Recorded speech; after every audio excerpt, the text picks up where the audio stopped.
The Huntsville City Council meeting is now in session. If you were to have an electronic device that could disrupt this proceeding, please turn it off or put it in a silent mode. As always, thank you so kindly for your help.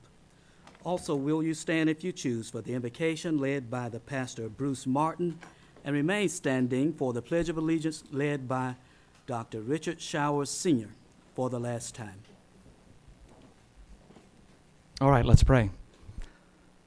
God, I thank you that we have the opportunity to live in a land of freedom. I pray that we have the freedom to govern and to govern well. And I pray that the decisions made tonight would first and foremost be pleasing to you. I pray that every decision that's made here would honor and would consider those who are poor, those that are marginalized, those that are oppressed and vulnerable in our city. And I pray that every decision would benefit every individual, every resident in this great city. I pray this in your name, Jesus. Amen. Amen. Would you join with me? I pledge allegiance to the flag of the United States of America and to the republic for which it stands, one nation, under God, indivisible, with liberty and justice for all. Thank you, Pastor Martin, Westside Community Church, for the invocation, and thank you, Dr. Showers, for leading us in the Pledge of Allegiance. We're now on agenda item number 3, approval of the minutes. Council members, you have before you an electronic copy of the minutes from our regular scheduled meeting, October the 13th, 2016. Are there any revisions or corrections? Hearing none, the minutes will stand as recorded. Council members, we're now at agenda item number 4, resolutions and special recognitions. Mayor Battle is not here this evening.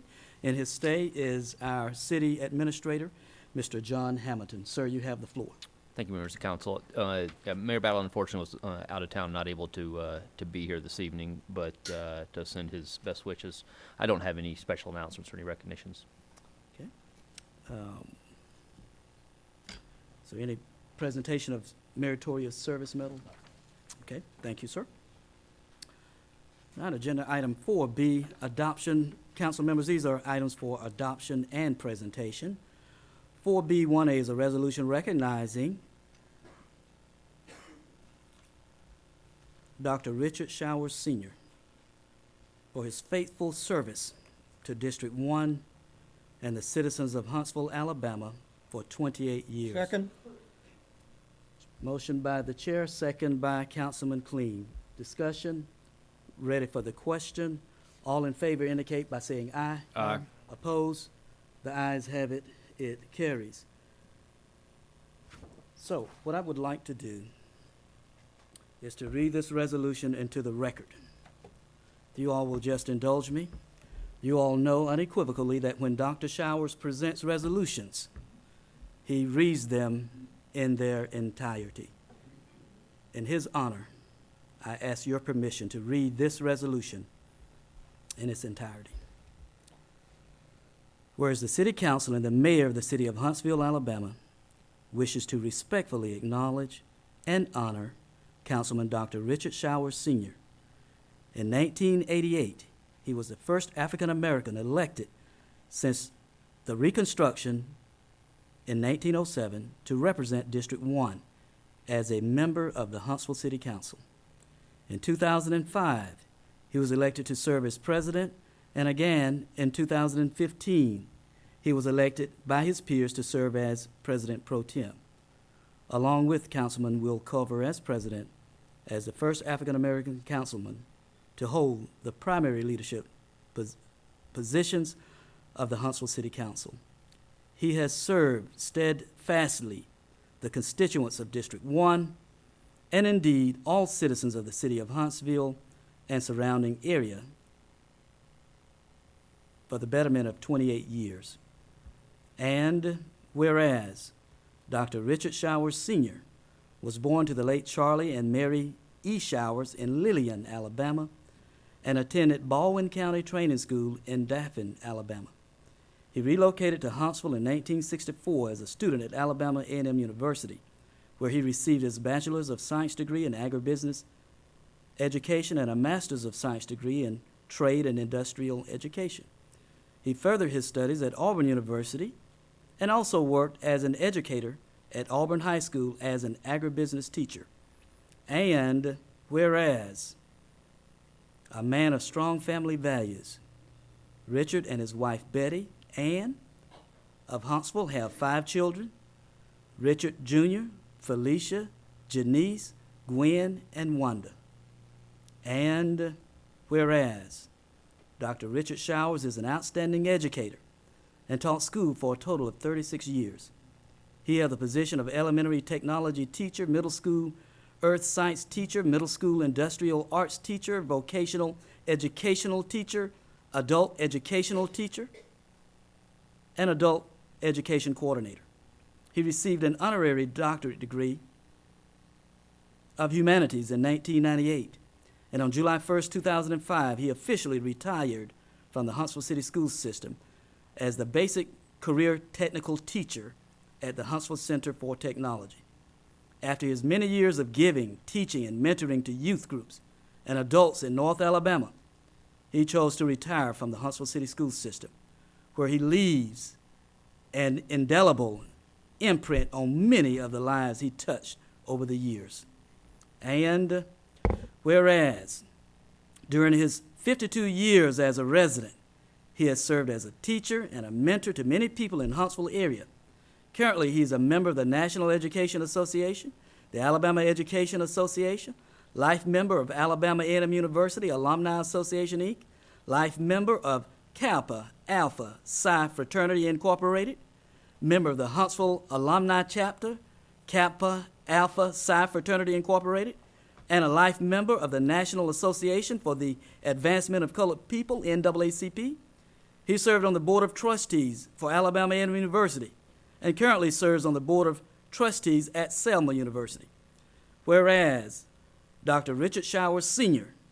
has also been a faithful servant through his activities in Union Chapel Missionary Church, where he is an active deacon and Sunday school teacher and serves with the newest layman's movement and the Alabama State Baptist Layman's Movement Auxiliary of the Alabama State Missionary Baptist Convention, Inc., and the National Baptist Layman Convention, where he was the past first president, just to name a few.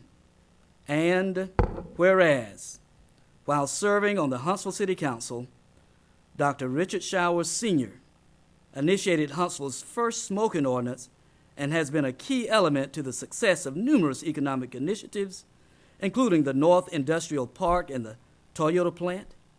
He has been very supportive of efforts not only to his district, but for the good of Huntsville overall. He's been a strong, encouraging force in the revitalization of downtown Huntsville and the renovation of Parkway Place Mall to stimulate retail development throughout Huntsville. He was successful in having the Northern Bypass named in honor of the Reverend Dr. Martin Luther King Jr. and was instrumental in the remodeling and refurbishing of the YMCA located on Blue Springs Road, which was named the Dr. Richard Showers Sr. Recreational Center in his honor. He has led the efforts to build the Maston Lake Overpass, the Northern Bypass, the renovation of Council High School, and naming a street in honor of civil rights icon Dr. Joseph E. Lowry Boulevard. And this is the last whereas. Whereas Dr. Richard Showers Sr. has served with 3 mayors, Mayor Steve Hettinger, Mayor Loretta Spencer, and Mayor Tommy Battle. He has also served with the following city council members: Ernest Kaufman II, Jim Putman, Dr. Jimmy Wall, Councilman Bill Kling, Mr. Glenn Watson, Mr. Chuck Saunders, Miss Sandra Moon, Mr. Mark Russell, Mr. Dick Hyatt, Mr. Ken Arnold, Mr. John Olszewski, Dr. Jenny Robinson, Mr. Mark Russell, and yours truly, Will Culver. Now therefore be it resolved by the mayor of the city of Huntsville, Alabama, that we express our appreciation to Dr. Richard Showers Sr. for his career of 36 years of service to students of all ages and his 28 years of service as District 1 representative to the Huntsville City Council. he has given a strong dimension of stability, dependability, and initiative to Huntsville City government, and his commitment and dedication to improving the quality of life for the citizens of District 1, and ultimately all areas of the city of Huntsville.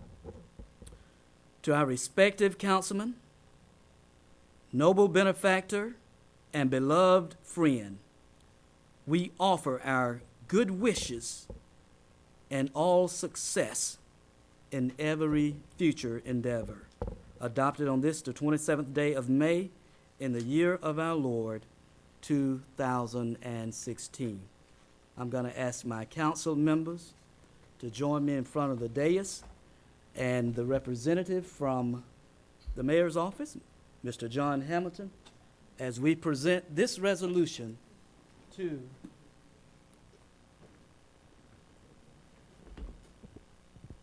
Dr. Richard Showers, Sr.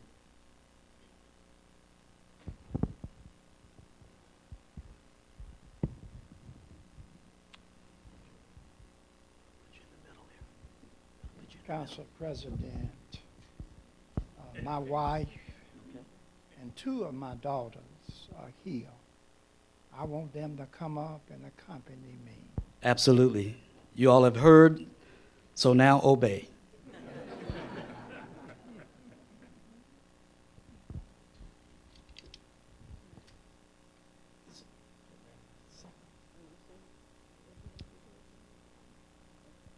And I have always said this, that if I were to ever be remembered in history,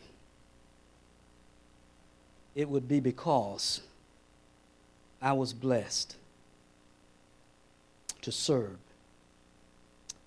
with the first African American elected to the Huntsville City Council since Reconstruction in 1907. So on behalf of all of my colleagues here on the council, on behalf of the mayor, Dr. Showers, and on behalf of all of you, the residents of Huntsville and Madison County, we present this resolution to you, sir, for all of the hard work, all of the dedication, all of the commitments, all of the late evenings, all of the events, and all of the things that you have done to enhance the quality of life, not only of residents in District 1.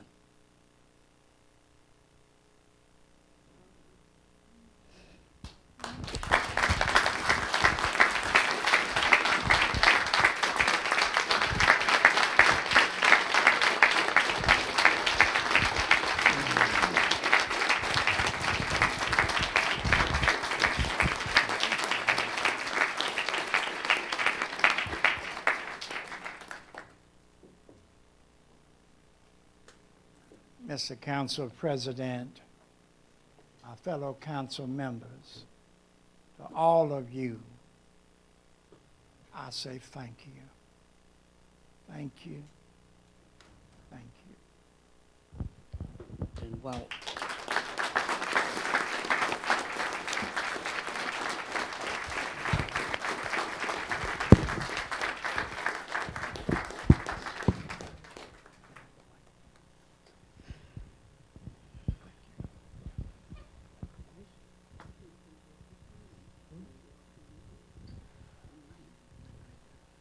and this is just a token of our appreciation.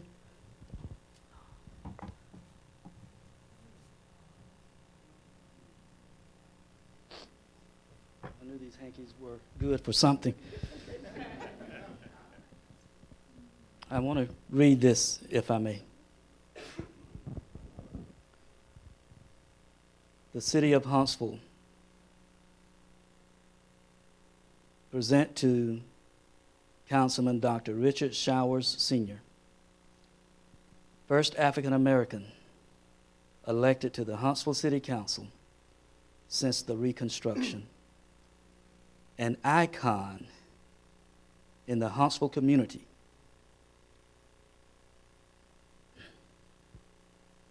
who served the people of District 1 and the citizens of Huntsville faithfully and tirelessly for 28 years. From members of the Huntsville City Council, given this the 27th day of October in the year of our Lord, 2016. Dr. Showers.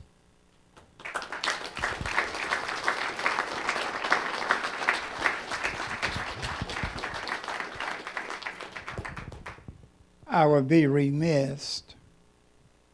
In 1988, some of the men that served with me and Bill Kling are here tonight. Dr. Jimmy Walls. Ernest Kaufman is not here tonight.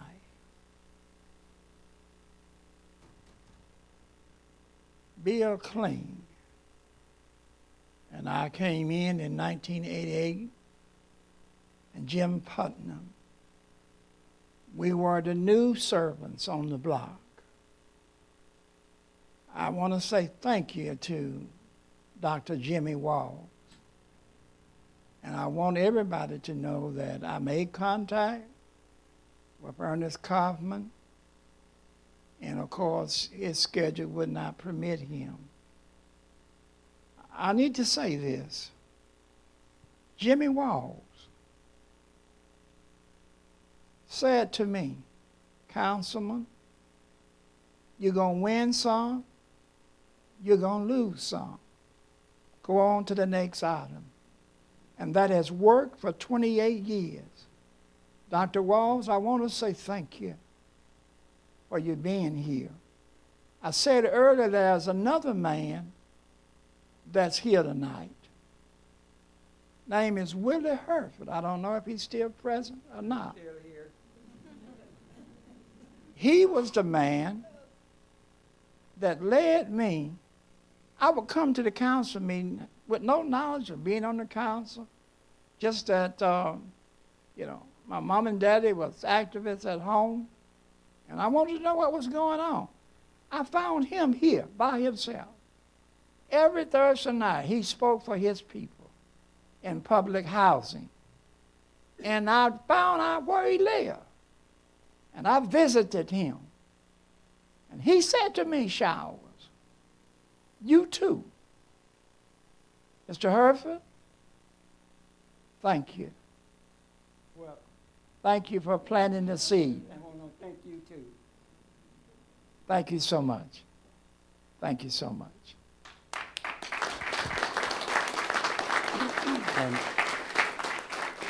And we have one more special presentation, Councilman Kling.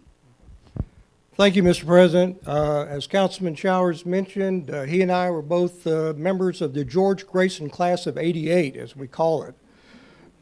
Richard and I have had adjoining districts during the whole time that we've been working together. And occasionally we'd run into a stormy neighborhood meeting, and I always took it upon me that since he was District 1 and I was District 4, that meant somehow mathematically he had been sworn in before I had. And so whenever there would be a hot issue that would come up, or somebody would get real upset and they'd be asking some real tough, pointed questions, I would always say, ladies and gentlemen, I'm going to yield to my senior council member. Richard, I was trying to think what I could say after working with you for 28 years, but I think Will had said it very well. You have done so much for people in districts throughout the city. You've been a great neighborhood advocate. You and I worked together to improve garbage collection, ditch maintenance, neighborhood road resurfacing, trying to make sure that board appointments more accurately reflected the community. And I just want to say, for 28 years, it's been a privilege for me to work with you, and I am so grateful for your friendship and your leadership and what you have meant to the community. We have a little something we wanted to give you to put on your desk. This is from your fellow council members. There are people, and then they are eagles. You are an eagle, you soar, and this is something we want you to have as a paperweight to put on your desk from your fellow council members.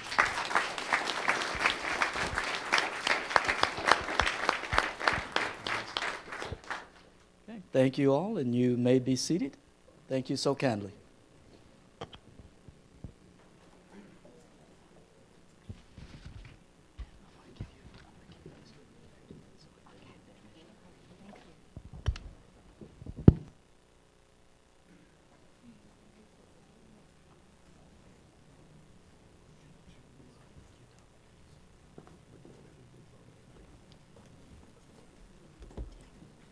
So for those of you who were here for the function, there is still food upstairs.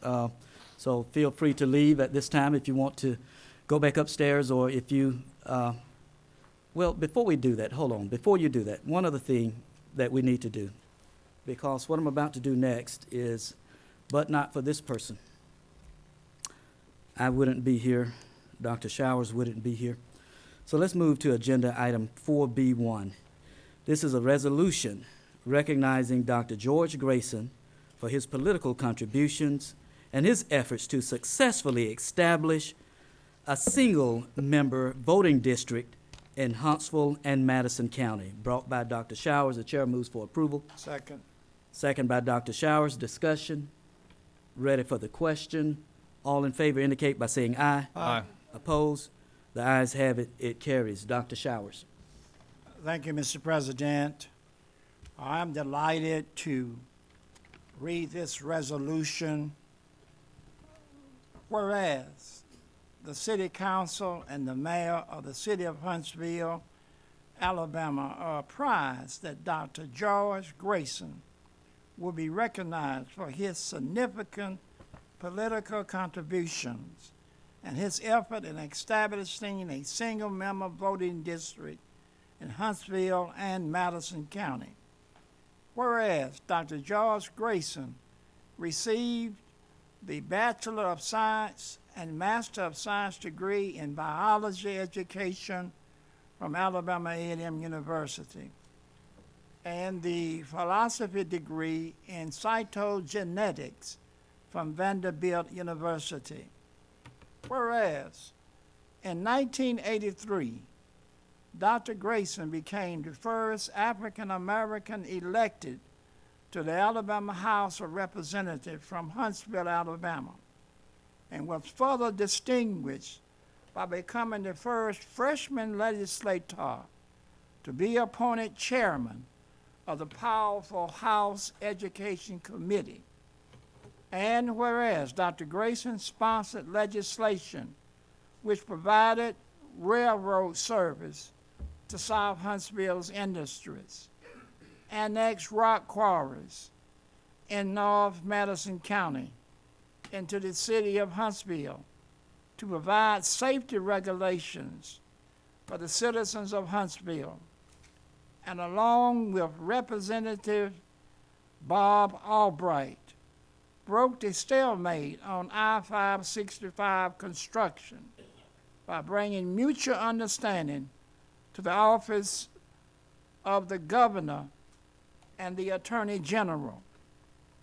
Whereas Dr. Grayson led efforts to successfully establish single-member voting districts in Huntsville and Madison County, thus leading to the election of the first African Americans to the City Council, the Madison County Commission, and the Huntsville Board of Education from single-member districts. He also led successful efforts to prevent the establishment of a state minimum security prison in the city of Huntsville. And whereas Dr. Grayson contributed immensely to the economy of the Huntsville by securing more than $50 million in one-time funding and an increase of more than $15 million annually in continuing appropriations for Alabama A&M University. And whereas Dr. Grayson illustrious career in the city of Huntsville and in other areas too numerous to cite, makes his service worthy of recognition by the city of Huntsville.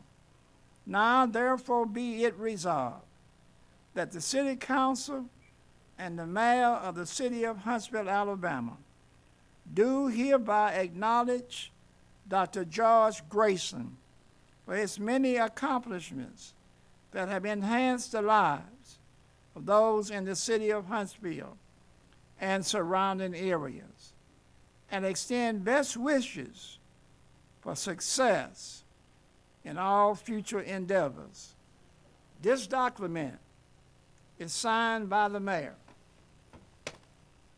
Tommy Battle, Council President Will Culver, Mark Russell, Dr. Jeannie Robinson, Bill Kling, and Richard Showers Sr.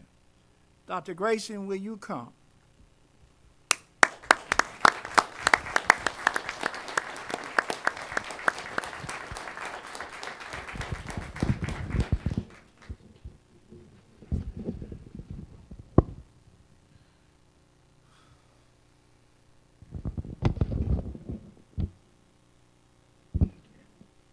Now, you don't remember this, but you see those two girls down there? They walked the neighborhood. And you know how long ago that was? To ensure that Dr. George Grayson will be our representative down in Montgomery, District 19.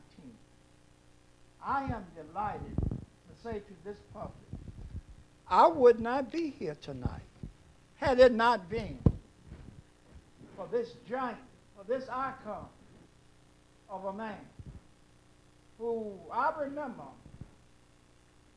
it seemed that he was by himself when he fought for this opportunity, that we would not be looking on, spectating, but that we would be participants. It was because of George Grayson. And when George Vance ruled, this is not in the document, but I'm going to share it with you.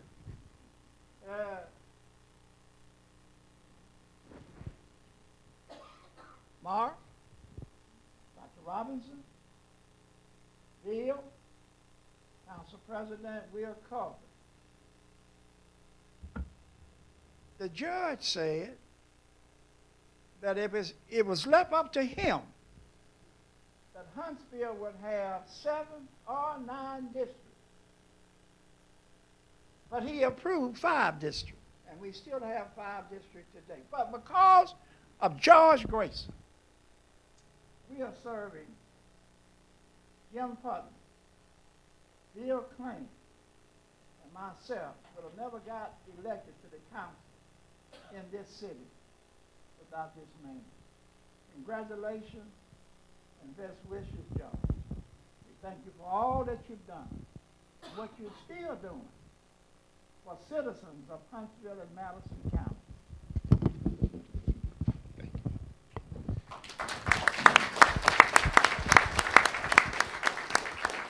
Thank you so much, Richard. I really appreciate that. You know, it's rather strange in a lot of ways as you look around and you think about 10 years, 15 years, or 30 years from now. Probably most of us, if any of us, will not be here, not in this room anyway.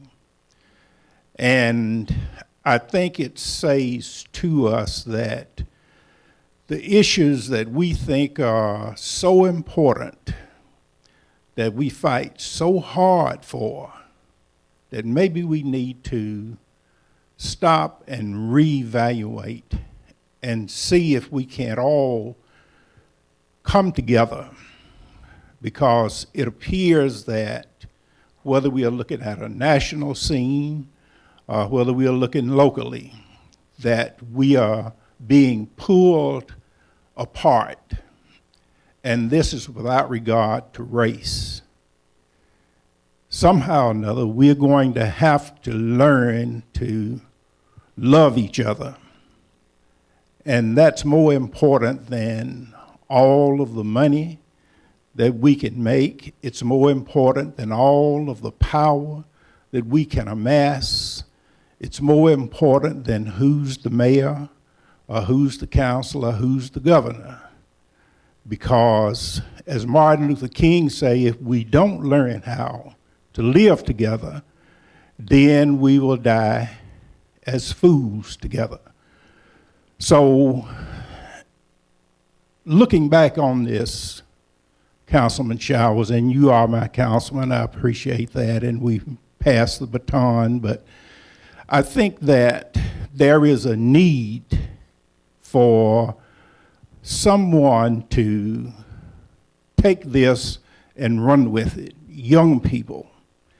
And I appreciate the candor and everything that goes with it. Bill Kling likes to always kid me about the day after he was elected. I told him quite plainly, congratulations, good wishes. Tomorrow I'm going to sue the hell out of you. And I did. But that was another day and another time, and it was done without any rancor or any kind of animosity. But we must learn to come together and respect each other. And if you can't love each other, then at least respect each other. I think this is so critical because you see in the final analysis, until we learn how to treat the people's needs as holy.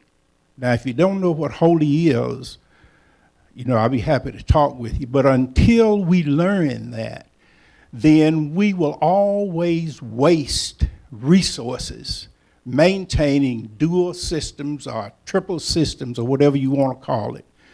So I would just love for us to think about that. And if I have any parting comment to leave with you, it's that. Let us see if Huntsville can be a different place. Let us see if we can come together and be amazed at what would actually accrue to all of us if we pull the reins off, if we took the blinders off and honestly started to work with each other. Thank you so much. I want the council to stand as he go through and shake hands. Okay.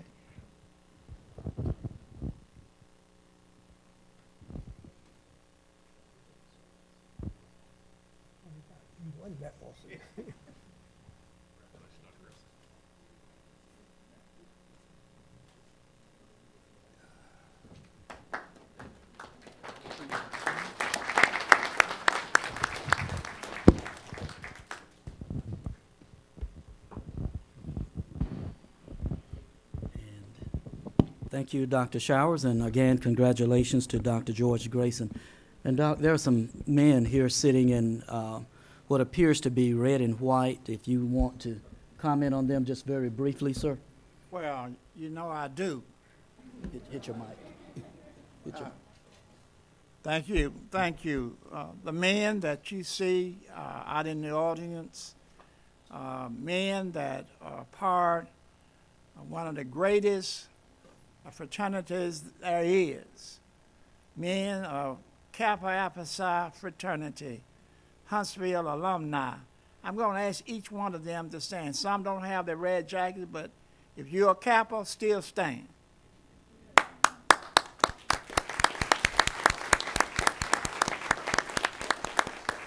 I would be remiss if I didn't ask my pole mark if he would have remarks.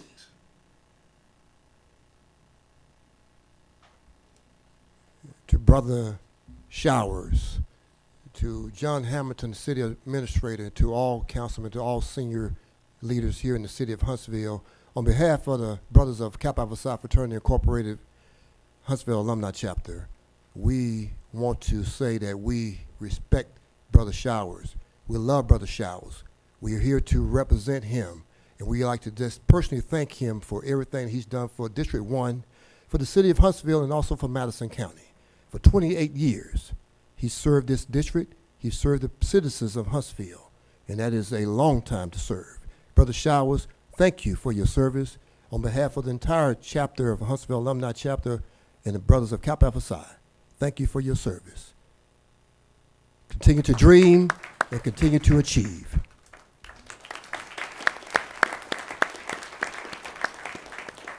And thank you, sir. So if you all would like to go upstairs, there are still refreshments available. Feel free to do so at this time, for those of you.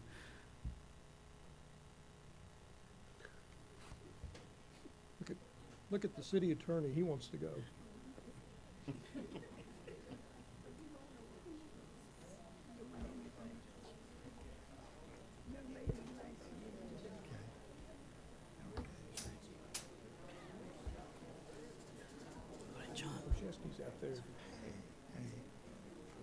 Thank you, John.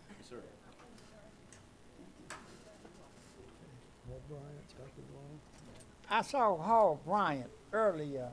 I didn't think to call this. Thank you, Doctor. I'll never forget you. Hall Bryant, is he still in the audience? Yeah, he was on the council a term before Bill and I was elected, and Jim Putnam. Thank you so much. Okay. Everybody who Mr. wants- Hamilton, is it possible that the Brothers of Kappa Alpha Psi can take a quick photo with Councilman Showers? Mr. Chairman, I move for a 5-minute recess. Second. Okay. Motion has been made for a 5-minute recess. Second, we'll recess until 8:43. Thank you. I'm sorry, 6:43.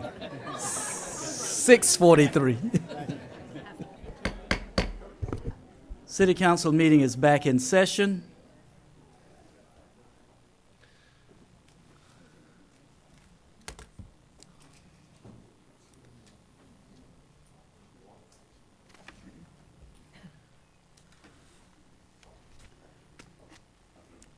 Not agenda item 4D, announcements. Council members 15P, 15R, and 15S has been deleted.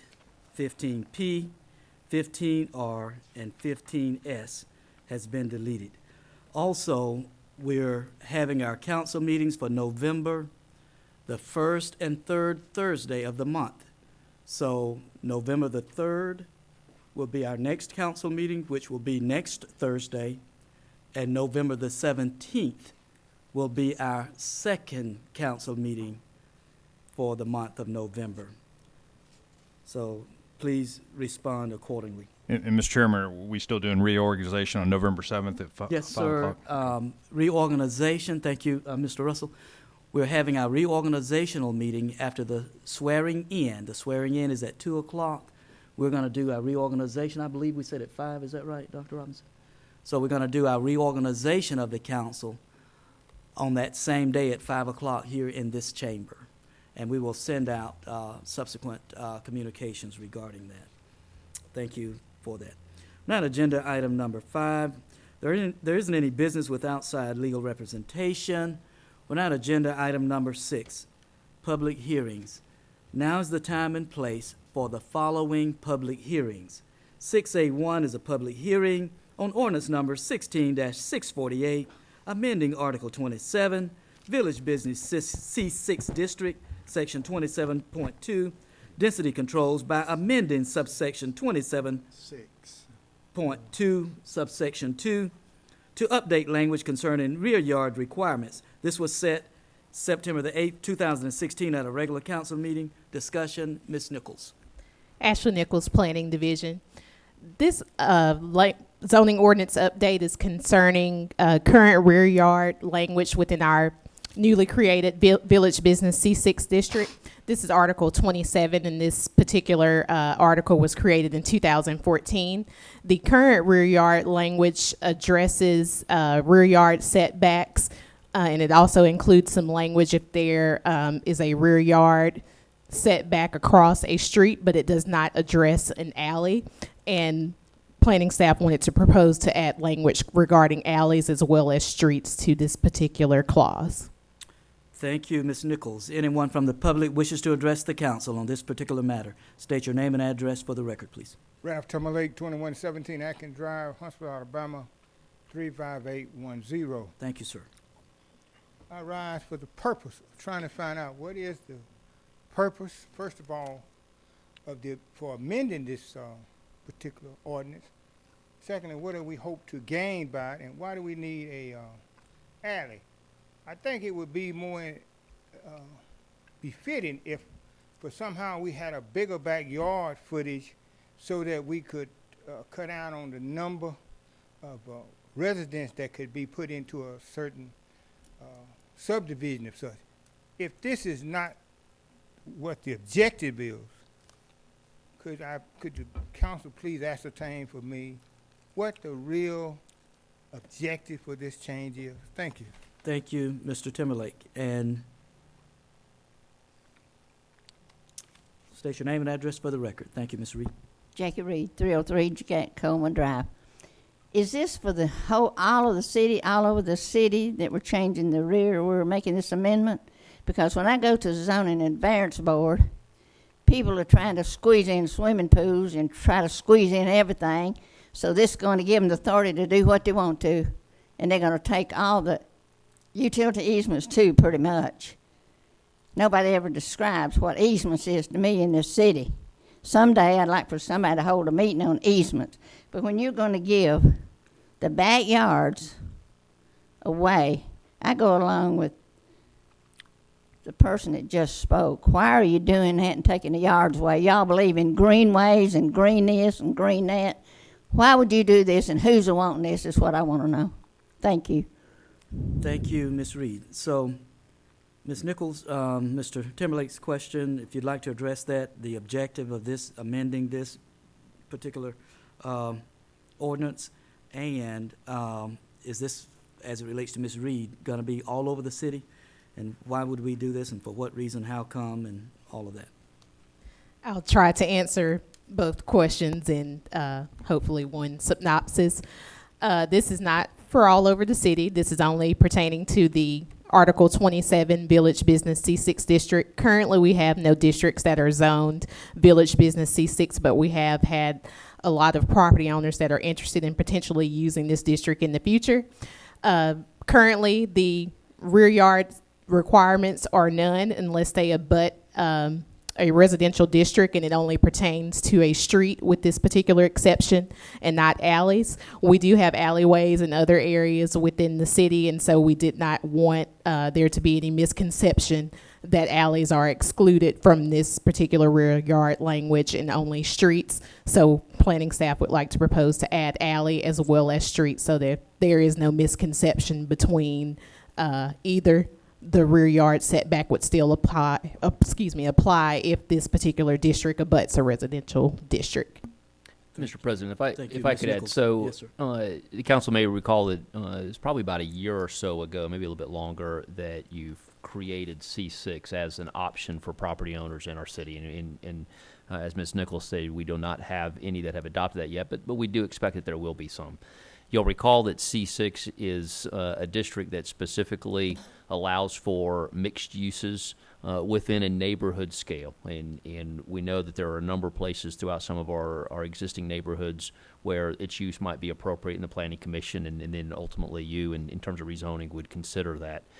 One of the points here is really this is us finding something that we should have had in the original ordinance, and this is a correction. It's an addition to make it more clear.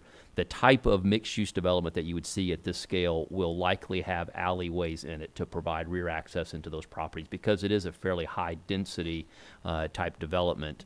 As it is currently written, there are minimum backyard requirements, there's landscaping requirements if it abuts a street. But you potentially would have a property owner argue that that's not a street, it's actually an alley, and therefore they would not have minimum requirements. This makes them develop to the same standard, whether they call it a street or they call it an alley. It makes it more common and more standard throughout the development. Thank you, Mr. Hamilton. Anyone else wishes to address the council?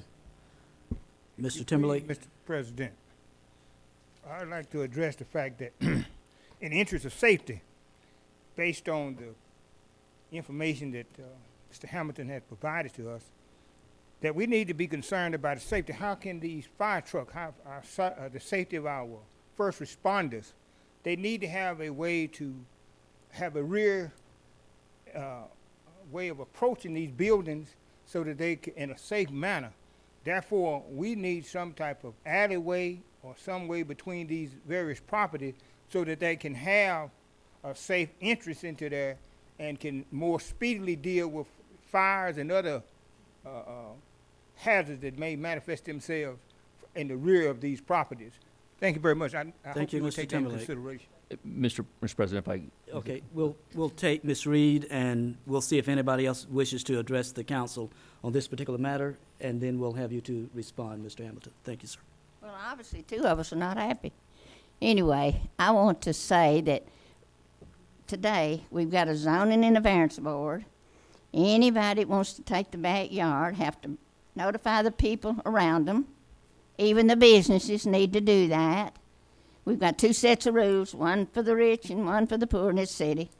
And we keep going and going and going and changing everything. So we really go to the zoning and the variance board, which I go to quite often, and the planning department meetings, which you've got to send notices out when you start taking backyards. I don't understand why you want to change that. These people come in from out of town, want to change a whole city. I got a problem. Thank you. Thank you, Ms. Reed. Anyone else from the public wishes to address the council on this particular matter? Mr. Hamilton?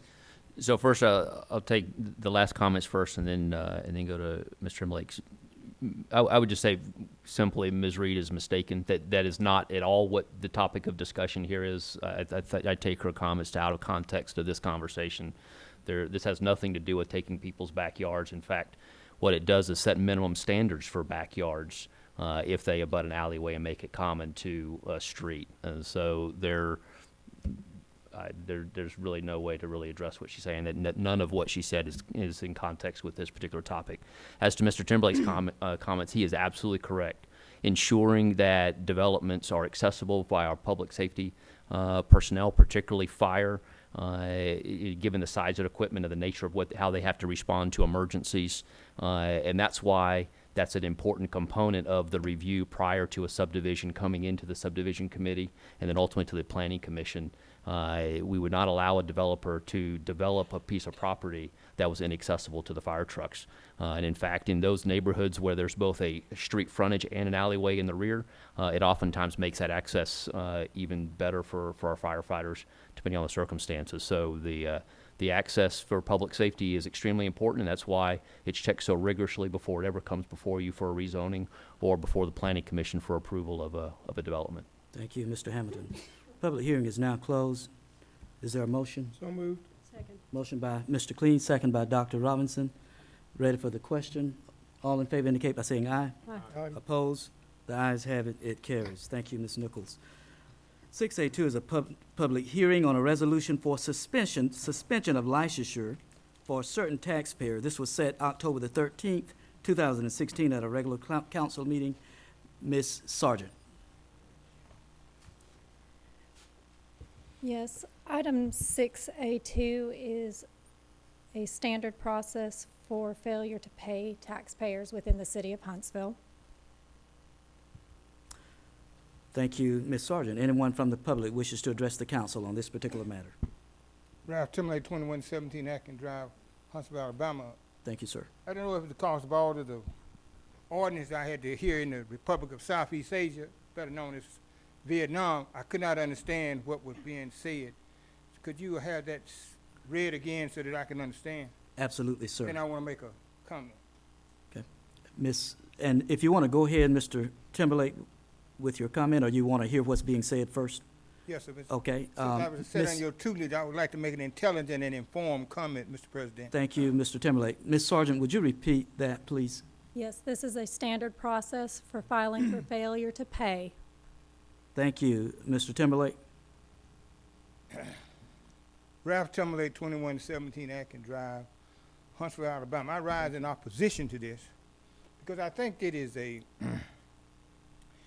way this is being presented, it does not seem to have the tenor of being fair to the taxpayer, nor being fair to the citizen, i.e. being one of the citizens.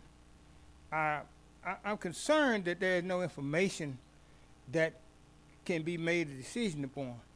If the city is going to make a decision, that information in which they relied upon in a democratic process should not be surreptitiously presented, should be more open and more transparent, which based on the limited information that was presented, it seemed like neither one of these concerns have been addressed. So I entreat you most humbly, Mr. President, can we get some information that tell us exactly what the city is doing on my behalf, and I guess the other citizens want to know as well. And Thank you. thank you, Mr. Timberlake. Anyone else wishes to address the council on this particular matter? So, the public hearing is now closed. The chair moves for approval. Second. Second by Dr. Showers. Discussion. This particular matter involves a taxpayer and is something that has to be controlled to a certain degree in terms of the information that is disseminated. So all of the information that the city of Huntsville can actually produce has been produced as it relates to this particular taxpayer. Any further discussion? Ready for the question? All in favor indicate by saying aye. Aye. Opposed? The ayes have it. It carries. 6A3 is a public hearing on a resolution for suspension of licensure for certain taxpayers. This was set October the 13th, 2016 at a regular council meeting. Ms. Sargent. Yes, this resolution is the standard process to handle failure to file. Thank you, Ms. Sargent. Anyone from the public wishes to address the council on this particular matter? Ralph Timberlake, 2117 Atkins Drive, Huntsville, Alabama, 35810. Thank you, sir. I would believe that's why we fought the Revolutionary War, so we not have a despotic system, nor have things done in secrecy. Under the guise of protecting the interests of the taxpayer, which is only half of the entities involved. The other half is the taxpayers, which is the citizens of Huntsville, Alabama. To that end, Mr. President, I fail to see how more information can be presented, i.e. on my behalf, a licensee was granted a license. On my behalf, as a citizen, a action is talking about someone not keeping their end of the bargain. I mean, it's not fair to that taxpayer the way this is being handled. And I am very distraught over the fact that we're using this protection of their right to privacy at the expense of the majority. At some point, Mr. President, our laws demands that when we do certain things, we automatically give up certain rights, and I believe in this case, such is the case. Thank you. Thank you, Mr. Timberlake. Anyone else wishes to address the council on this particular matter? Hearing none, the public hearing is now closed. Chair moves for approval. Second. Second by Dr. Showers. Discussion. Mr. President? Yes, Mr. Clean. I am sympathetic to the concerns that Mr. Timberlake has expressed. In fact, we've had good discussions when he's been at my town meetings. I did check, I guess it was with the previous city attorney, but I think there are some legal rights or protections, good name or whatever, of these types of taxpayers. And I think this actually has something to do with state law that we have to comply with. So as Council President Culver stated, we're right up to the edge as much as we can, but there are some legal constraints for whatever reasons that are imposed upon municipal governments like us in this type of circumstance. Thank you, Councilman Clean. Any further discussion? And Ms. Sargent, if you would be so kind at your convenience to just explain the process with the limited information that we otherwise can provide to the public, but if Would you Mr. care for Timberlake me- so desire, if you all can maybe talk and you can just go over the process with him, and it's nothing clandestine, in an attempt to try to satisfy his inquiry But I know unequivocally that we are following what the laws have put in place for us. So, thank you. Ready for the question? All in favor indicate by saying aye. Aye. Opposed? The ayes have it. It carries. Thank you, Ms. Sargent. Now, agenda item 6B, public hearings to be set. 6B1 is a resolution to set a public hearing for Mazin Al-Tuba, Hussam, and Basil Tobai, Huntsville Taxi Cab, Inc., DBA is Huntsville Taxi Service. This was set November the 17th. This is set for November the 17th, 2016 at a regular council meeting. Move to set the hearing. Second. Motion to set the hearing by Mr. Russell, second by Dr. Showers. Ready for the question? All in favor indicate by saying aye. Aye. Opposed? The ayes have it. It carries and is set. 6B2 is a resolution to set a public hearing for Mazin Al-Tuba, Hussam, and Basil Tobai, Huntsville Taxi Cab. DBA is AA Taxi Service. This is also set for November the 17th, 2016. Move to set the hearing. Second. Motion has been made properly by Mr. Russell, second by Dr. Showers. Ready for the question? All in favor indicate by saying aye. Aye. Opposed? The ayes have it. It carries. Now to agenda item number 7, communications and reports. As I call your name, if you will approach the microphone, state your name and address for the record. You'll have 3 minutes to address the council. Starting with Reverend Robert L. Shanklin.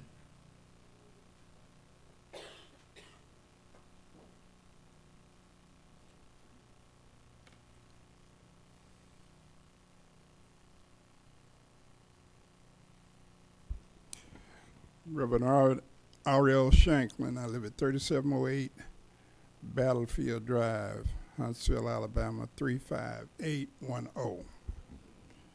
I am the president of the Huntsville Madison County NAACP.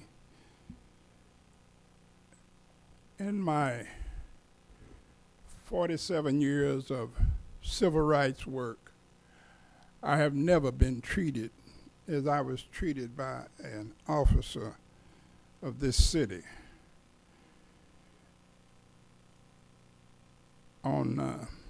About a month ago, a young lady came to my office and she needed someone to go with her. She called and asked if someone would go with her because she had reported her car as being stolen.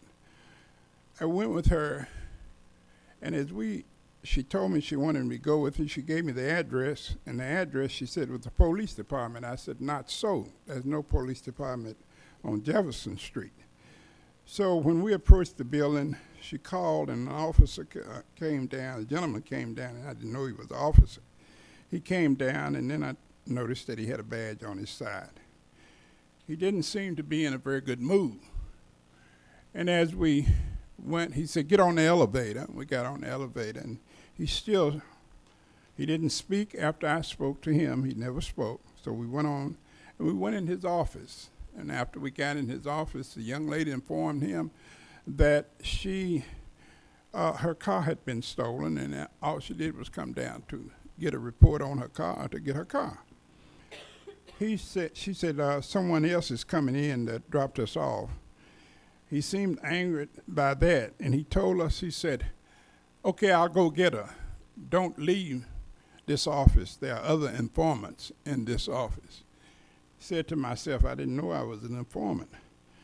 However, when he came back, he still seemed to be somewhat upset, and I asked him to try to break the ice. I asked him, I said, you been in the military? He said, yes, in the Air Force. And I said, yeah, I was in the Marine Corps in Vietnam. Then he turned around, and he began to chastise this young lady, making accusations. And she looked at me, I looked at him, and he said, you know what you've done, I could lock you up. And so I said to him, sir, can I say something? And she said, I haven't done anything. I'm not in any trouble. I never had any trouble. I said, sir, can I say something? He said, he turned and looked at me and just stared at me. And I said, what have she done? If she haven't done anything, why are you making accusations and things? It seems that Reverend Shanklin, your time is up, sir. Do you need another minute? Yes, sir, I need another Counsel? 2 minutes. Thank If you, sir. don't You may mind, proceed. sir. Thank I you, want sir. to finish this because I have made reports. No one have contacted me. No one have called me. Captain Rizzo promised that he would call me, so I do need to finish this. After I said that, what I had to say, I had already given him my card when I first walked in the office. And as we stood up, when I asked him that, he said, "You shut up, buddy." I then tried to remember what my mother named me. No, it wasn't Buddy. So then I stood up and she stood up. I said, "Are you ready to go?" She said, "Yes." And he said, "You get out of my office, buddy." I'm still thinking about my name. And as we went out the door, the first door, we got to the next door, and the other young lady with us was following us. And when we got to the door, I told him, he says, "Don't ever come back to my office." I said, "I think this is the taxpayer's office." And so as I walked out the door, the young lady was behind me, and he held the other door open. And this is what he did. He took my card, he held it up, and he said, Thank you, Reverend Shanklin. Your time is up, sir. "Yes, sir." I'm wondering, I wanted to say, get him out of that office, but Okay. I think he'll be safer behind closed Okay, doors. sir, your time is up. Thank you, sir. And apparently that situation is under investigation through internal affairs. Ms. Michelle Watkins, our school board member-elect to District 1. Good evening, council members and members of the podium. 3615 John Quill Drive, Huntsville, Alabama, 35810. I come tonight, one, to thank Dr. Showers for his 28 years of service. It wasn't easy for 28 years, but you did it. You came to council meetings, you answered calls, stayed up numerous times at night answering your constituents' questions and concerns, and that means a lot. And I just want you to know that I never wanted to run for office. That's never been a desire of mine. But as I was around you and you mentored me and you guided me and you believed in me and you encouraged me, and for that I want to thank you. And thank you so much for everything you did. Thank you. Thank you, Ms. Watkins. Mr. Michael Jennings.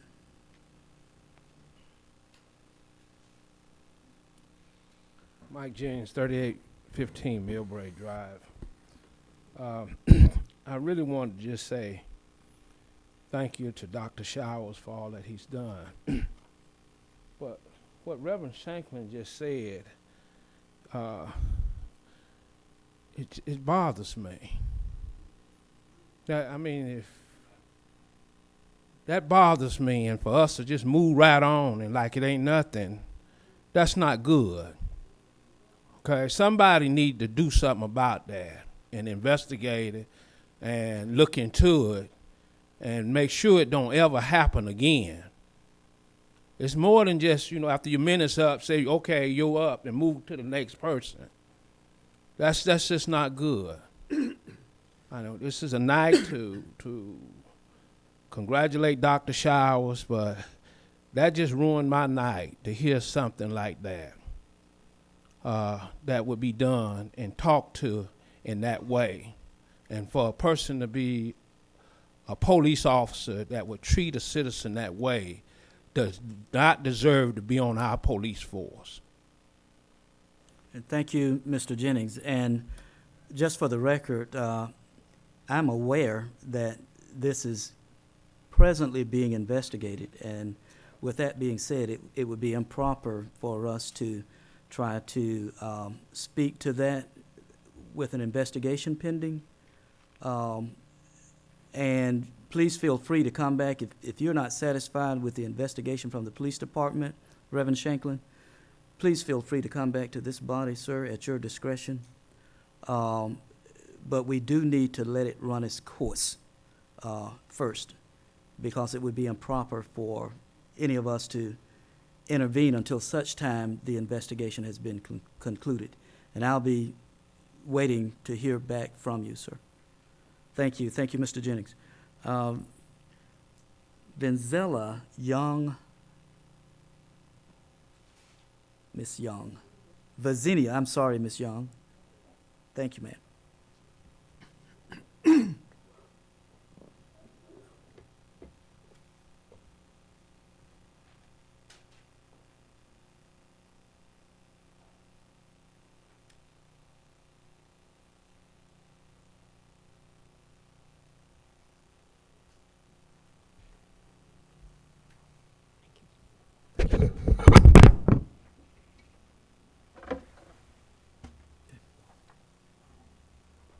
you, sir. You're fine, sir. Thank you, Ms. Young. My name is Verzilia H. Young, 3515 Glendale Lane, Huntsville, Alabama, Thank you. 35810. Thank you. I appreciate the privilege of being able to speak to come to you tonight. And first of all, may I just give our Councilman Showers the congratulations, because I remember him working with my sister many, many years ago, and I appreciate that. And I taught his children. I just want you to know that I taught his kids, and I appreciate that too. I am here before you to give you the purpose of why I'm here. I have an official charter objectives, and the purpose of the objective is to arouse consciousness of the availability of stakeholders in the communities that are willing to share their resources with donations, tax exempt, with little or no cost. And so as I present this, would you just follow me? My son just passed those out to you, and I'd like for you to see them as we talk about them, okay? To give close attention, number one, to the age genetically, mentally confused within the communities and surrounding areas. To challenge the court system about the multiple arrests that continues with no one to listen to and ask why. I have a grandson that has been arrested more than 30 some odd times, and he has a problem. He has a developmental problem, perhaps, or ADHD or whatever it is. However, he has been labeled, I feel, and I wanted to go and visit him, and I came to the council one time. It wasn't this council, it was another one. And I asked permission to visit him, and they said they were going to give me permission. What I did, I called, but I was not granted the permission to visit him. And to challenge the continuing of low self-esteem / anxiety causes dementia, Alzheimer's diseases, and to assure the general public is aware of the established condition of this generation's abuse and misrepresentation of gender and/or / color, 4 and 5 together, to make sure that your general public is aware of programs that are available with little or no cost to those who qualify regardless of age or gender / inclusive. Number 6, to establish conditions of this generation by listening carefully, watching and refraining from unkind comments or emotional outbursts so that healing And can Ms. Young, begin. I'm sorry, Yes. your time is up. Do you need another minute? I now? do need another minute. Council members? Thank you. You may proceed. We appreciate this opportunity, and I do have an official charter here, and I am the official board member, and I have a daughter, and that's my son, and we would like to further this. We'd like for you to help us with this, Councilman Showers, Mr. Culver, and we have something for the mayor, would you please? And we thank you so much. Thank you for listening. Thank you, Ms. Young. And Mr. Hall, President, yes, sir, Dr. Showers. in that this constituent, Ms. Young, has come to share, and she did not get an opportunity to complete her presentation. I would ask that at our earliest that we would put her on a work session as you would set that particular date and time. Thank you. Thank you, Dr. Showers. And Ms. Young, if you will certainly stay in touch with me, ma'am, and I promise not to butcher your name again. If you'll stay with me, in touch with me, I promise not to butcher your name again. Thank you, ma'am. Thank you, Dr. Showers. Mr. Hall Bryant, Miss Rosie Wade,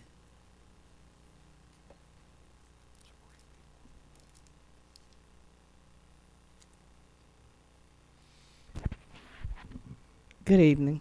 good evening. Rosie Wade, 3608 Wilbur Avenue, Huntsville, Alabama. Thank you. I would just like to say to Dr. Showers, thank you for your service. And for 28 years, I've worked with the city of Huntsville for 34 years and retired in 2012. And I've been with Councilman Showers all during that time. And I would like to say to you, thank you. And you know this was my bowling night, so I miss bowling to come and share this opportunity with you. Thank you. Thank you so much. Thank you, Ms. Wade. Pat Glass, Ms. Glass.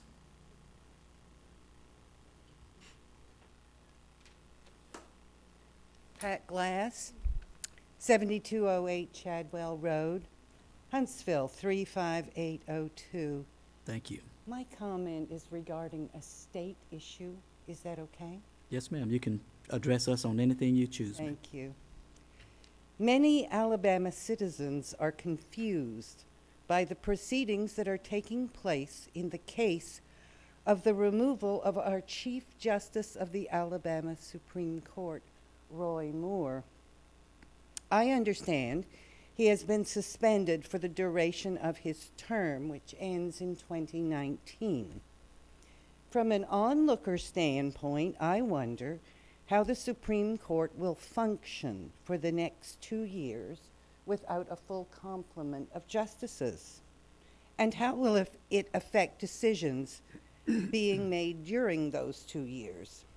From a voter standpoint, I wonder how an official we elected can be so summarily suspended.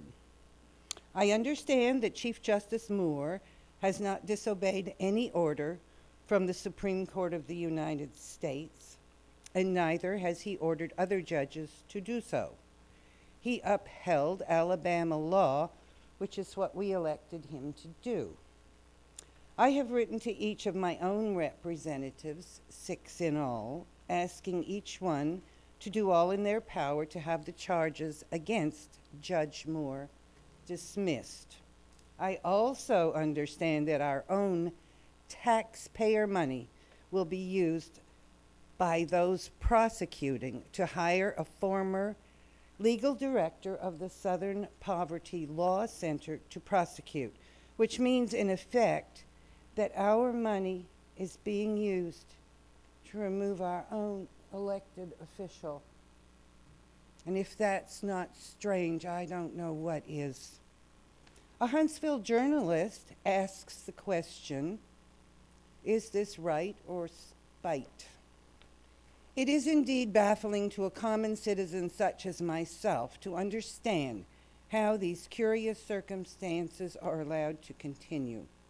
And I ask that action be taken to reinstate our Chief Justice and restore voter confidence to the state of Alabama.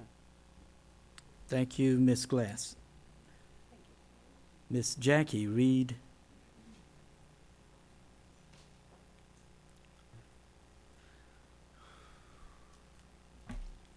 Good evening. Good evening. I want to thank you all for allowing public input. And Mr. Shires, it's been a pleasure working with you for the past 28 years. I guess I started running for mayor in 1988 when you first got elected, you and Bill Clean.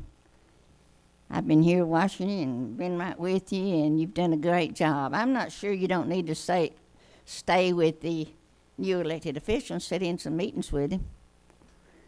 I mean, sometimes I'll wait and see what goes on. One thing for sure, though, I wish you the best in the future. Do not let the fact that you didn't get elected get you down. Look at me, 15-year loser. I handle it well. So don't let nothing take you down or nobody. That's what it's all about. I love you, and I've been hard on you sometimes, but that's my job. Anyway, I sure have enjoyed working with you, and I hate to see you leave. I'm going to miss you, really am. I want to thank, too, Mr. John Hampton, City Administrator. I thought that was administrative aid, but that's a City Administrator. Oh, me. That's a new title. I didn't know about that one. But anyway, I want to thank you for giving me some time with you, because for the last 3 Tuesdays of the weeks, I've been trying to get around that courthouse square. 3 times I'd drive around, and I couldn't find a parking space. My temper, my blood pressure, it all went to the top floor. Trust me. I come right down here and parked in front of the white building, went to the 8th floor. Why do you block off courthouse? People are having a hard time. They're trying to vote. They're trying to take care of business. Thank you for your patience and listening to me when I was very upset, and I think you've changed that. When you block that thing off, and you've blocked the parking spaces in the parking garages. I heard a 91-year-old woman was pushed 3 blocks from the guard over there by an 85-year-old husband just to get to that courthouse. He said he'd had more complaints over y'all's party hardy blocking that courthouse off. Thank you for listening, and thank you for trying to take it to John Hunt Park. Get it out of the middle of the city. We don't care about that on Friday night. Take that party somewhere else. I called it a pot party. Y'all call it a pop party. So there's a difference. I'm sure there is. But anyway, the traffic's terrible in the city. There's more wrecks all over this city. Nobody has respect for anybody anymore. You can't go anywhere. We got traffic problems. Take some of your money. Start thinking about what you're going to do with the traffic. You want the city to grow, but you got to take care of what you're going to do about what's going on already. Anyway, there's wrecks all over the city. Sidewalks are being built downtown in the streets. Go look at the condos downtown. I have a real problem with that. You brought it out. Now you're changing the streets to one way instead of going. You got them going both ways. Your time is up. Do you need another minute? I need 5 more minutes. Okay, Council. But anyway, I'll take 1 more minute. Anyway. Thank you. Proceed, Ms. Reed. 1 more minute. You don't give me enough time. Anyway, I'm not happy with the budget. You put 7 new police officers. You should have put 70, not 7. There's robberies and murders all over the city on Jordan Lane. I was up there the other night when another person called. There was a robbery up there. Get some police officers out here and get them up and running in the neighborhoods and in the streets. I've got one real problem that I want to bring up. It's the election coming up. It's got 14 amendments sitting on it. And one of them, Mayor Battle, has finally pushed tax increment financing through the state. It's a property tax increase. It's on that ballot. Whatever you do, yes it is, Mr. Hamilton, yes it is. Whatever it is, you're gonna do the development for the big money boys that have come into town. We're gonna buy their property. We're gonna build their buildings. We're gonna do their streets. We're gonna waive their permit fees. That's a fact, so help me God. So vote no on that property tax increase. That's through the state, not just the city. Thank you, Ms. Reed. Those amendments close. Thank you. Thank you, Ms. Reed. Mr. Ralph Timberlake.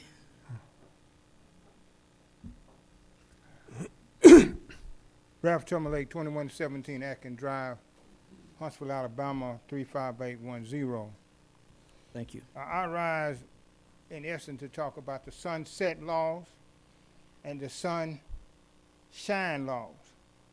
Both of these laws seem to be underutilized or completely ignored in this city.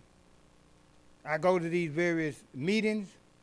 People don't follow the Robert Rules of Order, doesn't follow the rules. And we continually to appoint these people to these boards. We have board members who say one thing today as it applies to the law and say something else the next day. These kinds of people are not serving the best interest, in my opinion, of this city. I think, based on what Mr. Former combatant Alderman Shanklin said, there is too much power given to certain people behind closed doors. As these officers are left out here to to do their thing, we have to have ultimate trust in them. As officials or taking care of our business behind closed doors, we got to have ultimate trust in them. That is not our democracy. Our democracy was not designed so that we could give away our privacy and our responsibility to a few people. And most of the people I find on these boards is a form of a plutocracy. You don't have any money, you don't seem like you get on these boards. My district that I vote in is District 1 for the city. When I go to these board meetings, I find very few people on these boards to whom I can go and talk to after hours and see them in a more of an informal setting to talk about my wishes, my concern, so I can aid them in doing what I believe they want to do. As Ms. Reed said before, this should not be an antagonistic situation. This should be a coalescing situation where we work together. We trust you with the power to to vote on certain things for the whole city. We do not give you the power to run roughshod over us and have a despot system of government. We supposed to be having young men and women in harm's way in the Middle East now, fighting despotism, yet we practice it here in Huntsville, Alabama, and other parts of the United States. It's a shame and a disgrace. I know that's not what I fought for in Vietnam. I don't think that's what the NAACP President Shanklin fought for. Give us back our government. Will you listen to us, because we want to listen to you. We want to work with you collaboratively. Thank you very much. Thank you, Mr. Timberlake. Council members, we're now at agenda item number 8. There aren't any Huntsville utility items. Agenda item number 9, board appointments. 9A1, board appointments to be voted on. 9A1 is a resolution to appoint Ken Arnold to the Air Pollution Control Board for a term to expire April 11, 2021. He was nominated October the 13th, 2016 at a regular council meeting. Chair moves for approval. Second. Second by Mr. Clean. Discussion. Ready for the question. All in favor indicate by saying aye. Aye. Opposed? The ayes have it. It carries. Council members, we're now at agenda item 9B, board appointment nominations. 9B1 is the nomination of Philip W. Bentley III for appointment to the Huntsville Madison County Airport Authority, seat 1, for a term to expire October the 23rd, 2017. We'll take this up at our next regular council meeting. Are there any other board appointment nominations, council members?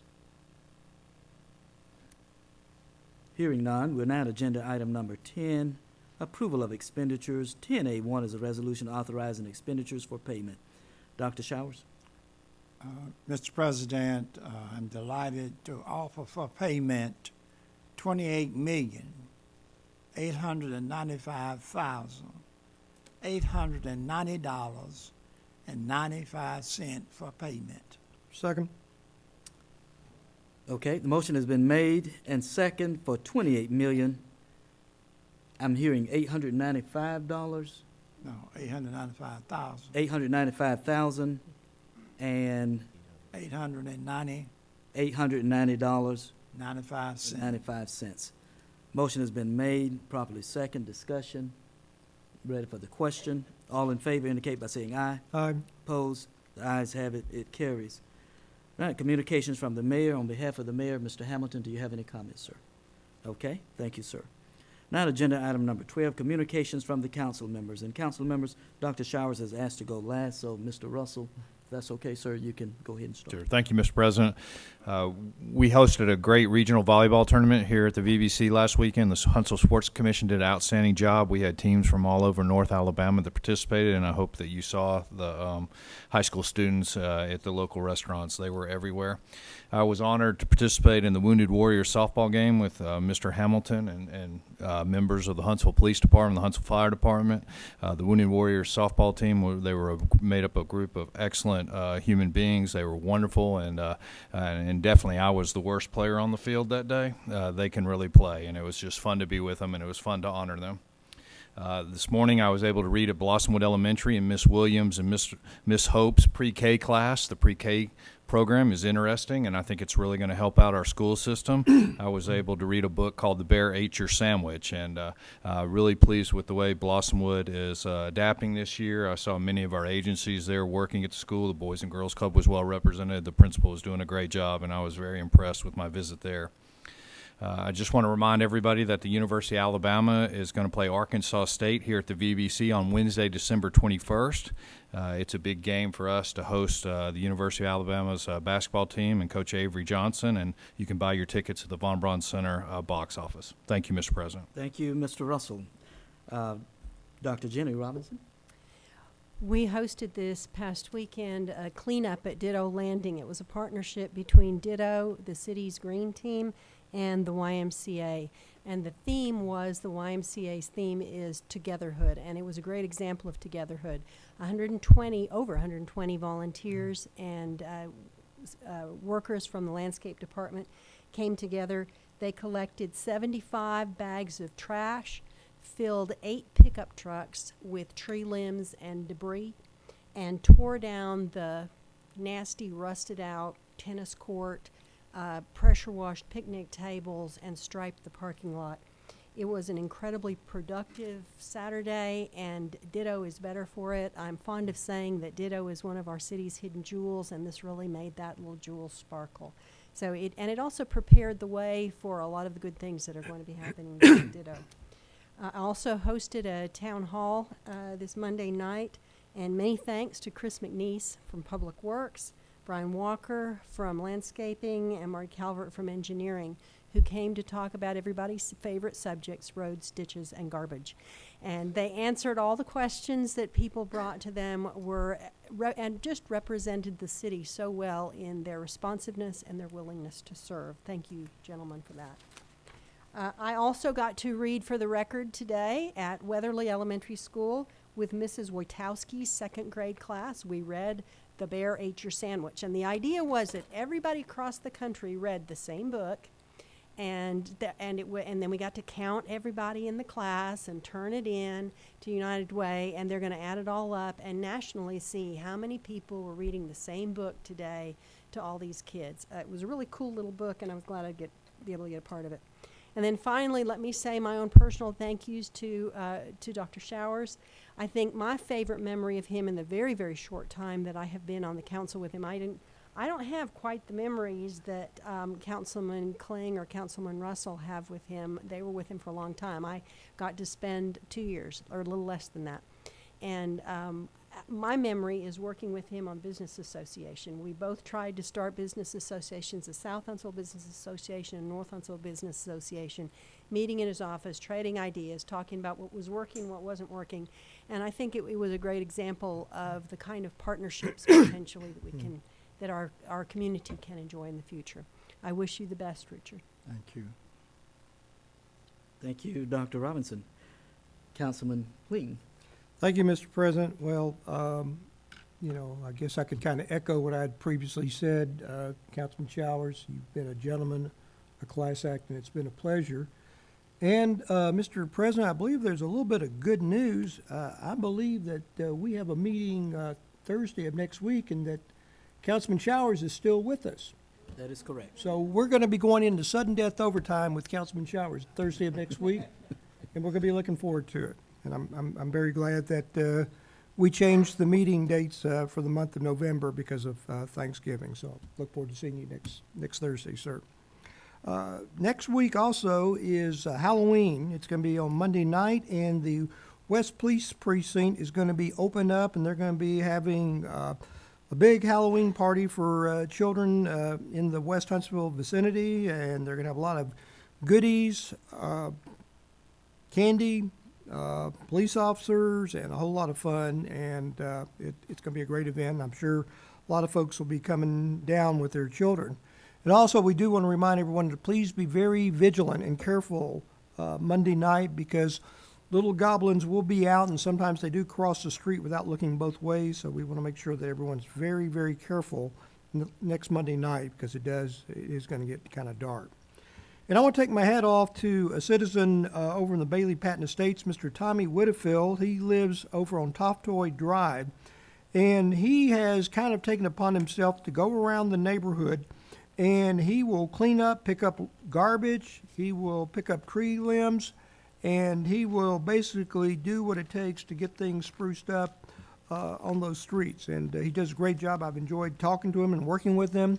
Public Works has been very responsive in doing the pickup when he has something for them to come pick up.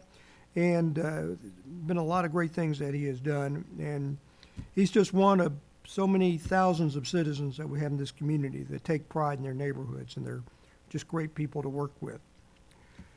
And Monday of last week, I had my town meeting, and unknown to me, the library was closed for in-service training. But that didn't stop us. We had 11 people who showed up, and we basically just staged our own town meeting in the parking lot of the library, and someone turned on car headlights when it started getting dark at night, so we kept things going.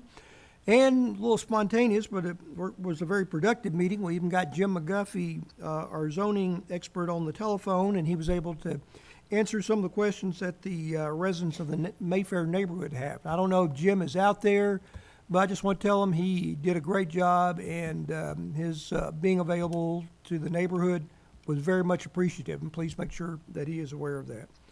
And Mr. President, that's all I have. Thank you, sir. Thank you, Mr. Kling. And I believe we have some students here from A&M.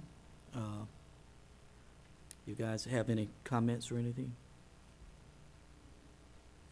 Okay. Okay. I'm sorry. Okay. Just here on a special project. Okay. Dr. Showers.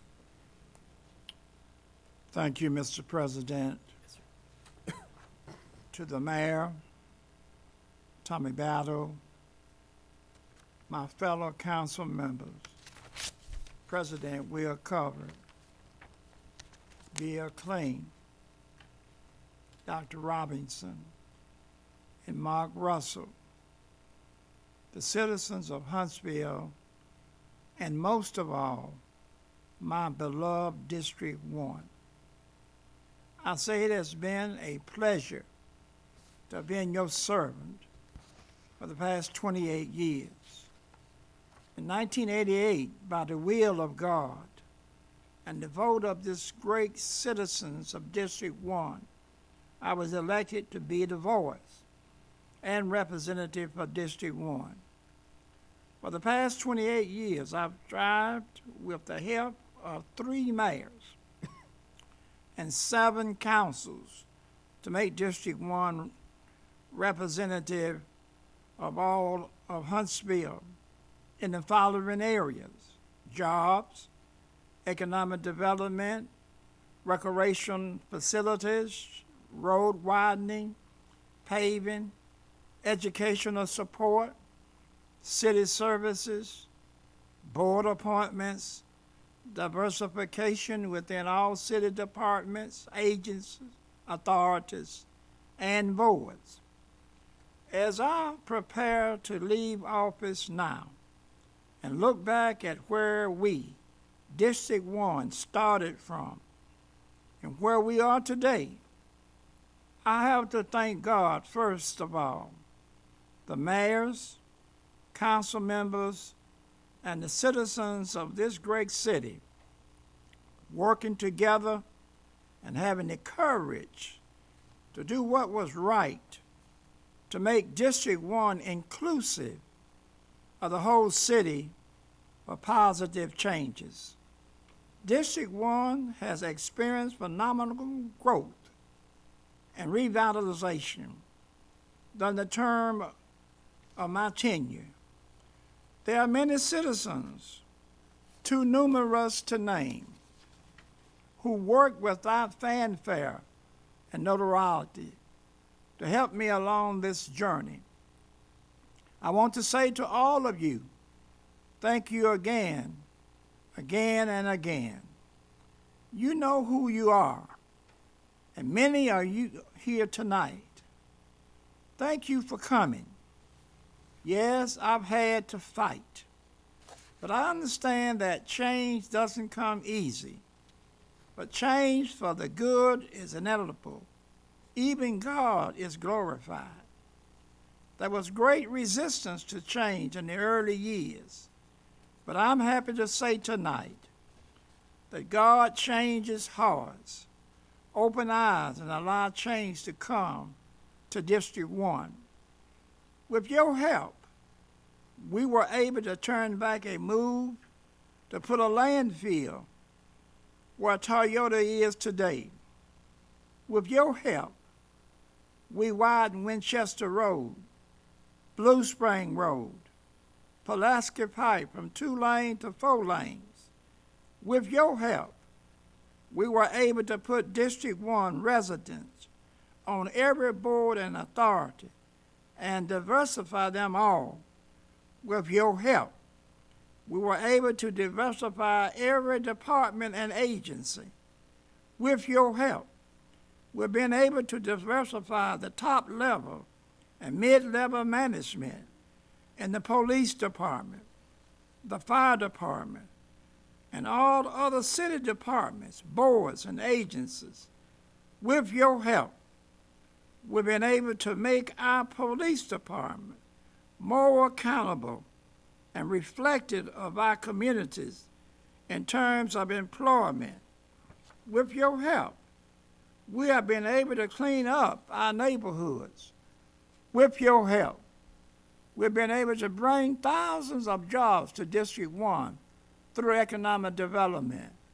When I took office, District 1 didn't have many businesses that we have today, like Toyota, Walmart, Home Depot, At Home, Lowe's, Staples, CVS, Walgreens, Costco, Tractor Supply, Aaron's, John Muggs, Book a Million, Granite Mountain, City Trends, Farmer Furniture, Home Furniture, Fountain Place Mall, Dunkin's Donuts, Five Guys, McDonald's, Popeyes, Captain D's, the Animal Hospital, Premier Dental, the Palladium Special Events Center, Redstone Arsenal Credit Union, Regions Bank, Wells Fargo Bank, BB&T Bank,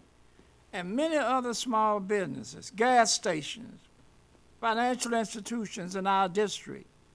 We didn't have a Sparkman Drive overpass, a Max Luther overpass, or an Oakwood overpass. Yet, in spite of all our gains, the work is not finished. District 1 still has unfinished business to complete. I, like many others, hated the fact that when Dixie closed on Blue Spring and Aberson closed on Oakwood and the Parkway, be not dismayed. After years of discussion and soliciting various grocery store changes and hotels to locate in District 1, we are very close to making that happen. As we stated in our last town hall meeting, we are currently in negotiation to secure a grocery store, a hotel, new major businesses to locate in our great district. Hopefully, the mayor, with the current council approval, will be making these announcements soon. I won't be your representative when these announcements are made in the coming months. But I say to the mayor, this council, and to Mr. Shane Davis, make it happen with all deliberate speed. It's long overdue. I say to Council President Will, Mark, Dr. Robinson, and Delvin, and Bill, the council's high project is a heritage to our great city. Keep it on track. I want not anybody to misunderstand that. I'm talking about Council High School. The completion of Maston Lake Overpass and the MLK Bypass are on the books and scheduled to commence in 2017. Your leadership is vital to complete them on time with minimum interruption. I'm also hopeful, John, that the mayor would take the lead with this council's support to name the complete loop around Highway 53 to where it connects with U.S. Highway 72, the Dr. Martin Luther King Jr. Boulevard. In closing, I want to again thank the citizens of District 1 for allowing me to be your servant and your voice for the past 28 years. I want you to know that it has been my pleasure and my happy delight to represent you. I ask your prayers and have mine. I pray God's blessing upon you all with love. Thank you. And thank you, Dr. Showers. Thank you so very much. We're now at agenda item number 13, unfinished business items for action. 13A is ordinance number 16-800, annexing 1.16 acres of land lying on the south side of Little Cove Road and west of Old Gate Lane. This was introduced October the 13th, 2016 at a regular council meeting. Move to approve. Second. Motion by Mr. Russell, second by Dr. Showers. Discussion, Ms. Nichols. This annexation request is approximately 1.16 acres. It's located on the south side of Little Cove Road and west of Old Gate Road. This property is currently a single-family detached dwelling. The property owner would like to request annexation so that they can receive city services as well as city schools. Thank you, Ms. Nichols. Any further discussion, council? Ready for the question? All in favor indicate by saying aye. Aye. Opposed? The ayes have it. It carries.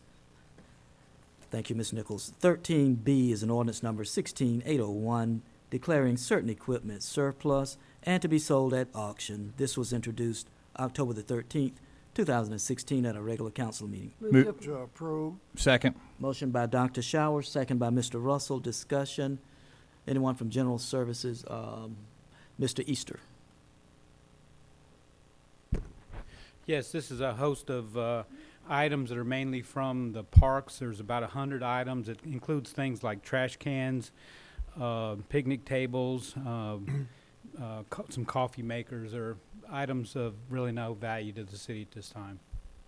Thank you, Mr. Easter. Further discussion, council? Ready for the question? All in favor indicate by saying aye. Aye. Opposed? The ayes have it. It carries.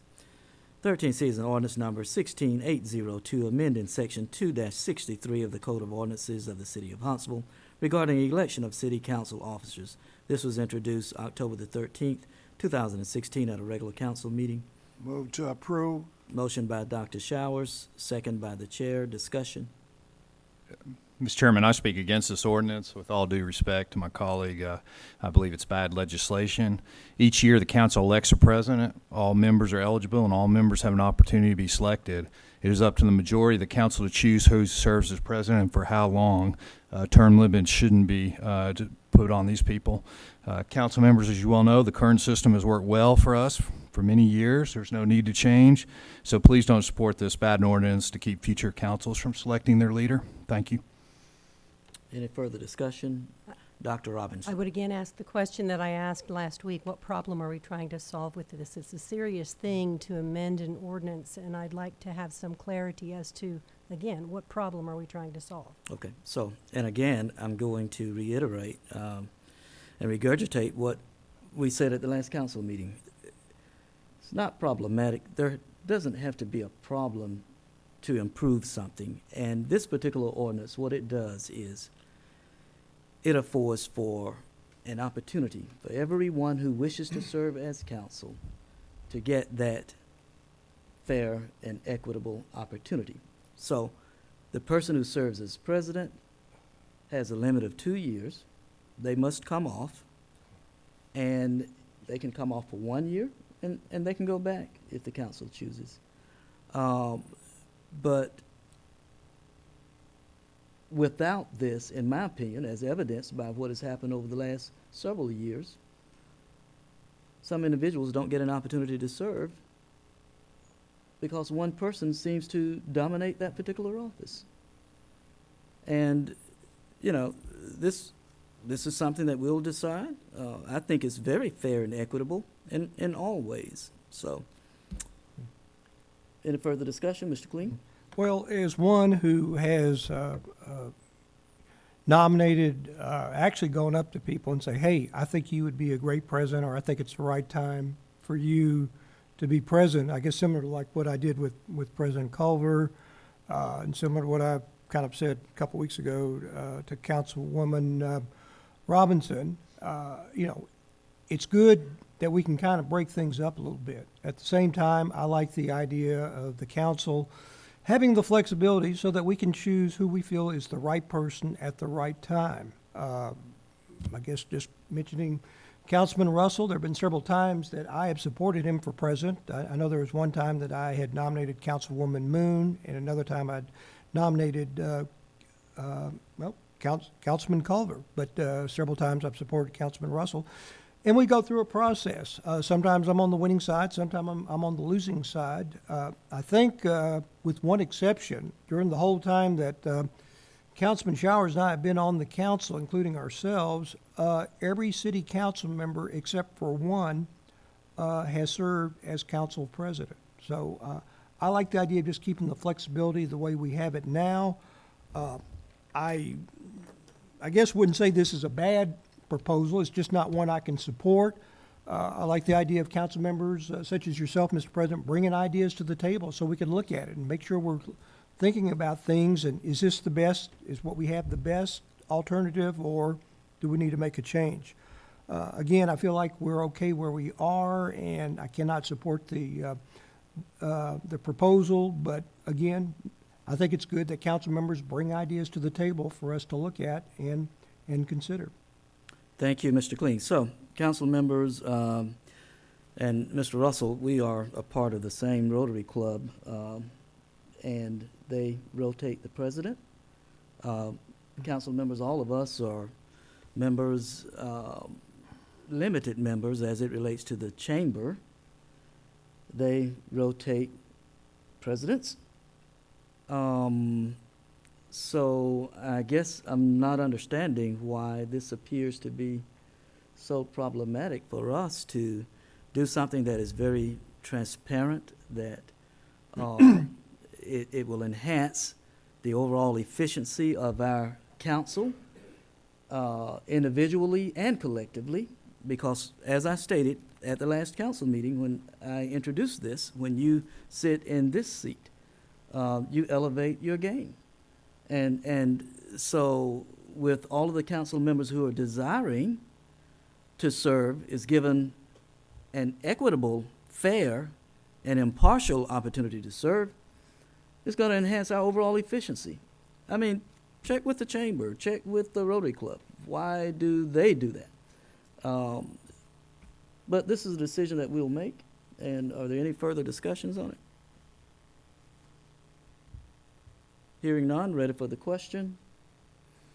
I'll do a roll call vote. Mr. Russell, how do you vote, sir? No. Dr. Robinson? No. Mr. Kling? No. Dr. Showers? Yes. And the chair votes yes as well.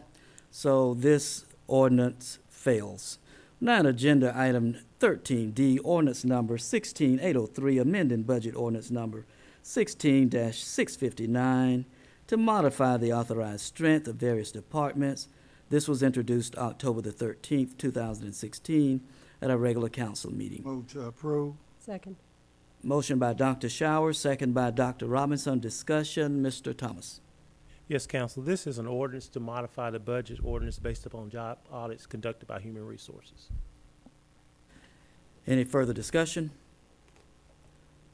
Ready for the question. All in favor indicate by saying aye. Aye. Aye. Opposed? The ayes have it. It carries. Thank you, Mr. Thomas. 14A is an introduction, the new business items for introduction. 14A is the introduction of an ordinance. I'm sorry. E. Oh, I'm sorry. I didn't have, okay, E. 13E is an ordinance number 16-804, amending ordinance number 89-79, classification and salary plan. This was introduced October the 13th, 2016, at a regular council meeting. Chair. Move to approve. Motion by Dr. Shower, second by Mr. Kling. Discussion, Mr. Thomas. Yes, sir. This is an ordinance to modify the classification and salary plan based on job audits conducted by Human Resources. Any further discussion? Ready for the question? All in favor indicate by saying aye. Aye. Opposed? The ayes have it. It carries. Thank you again, Mr. Thomas. Now to agenda item number 14, new business items for introduction. 14A is the introduction of an ordinance adopting and authorizing the mayor to enter into and execute a video service franchise agreement between the city of Huntsville, Alabama and Google Fiber.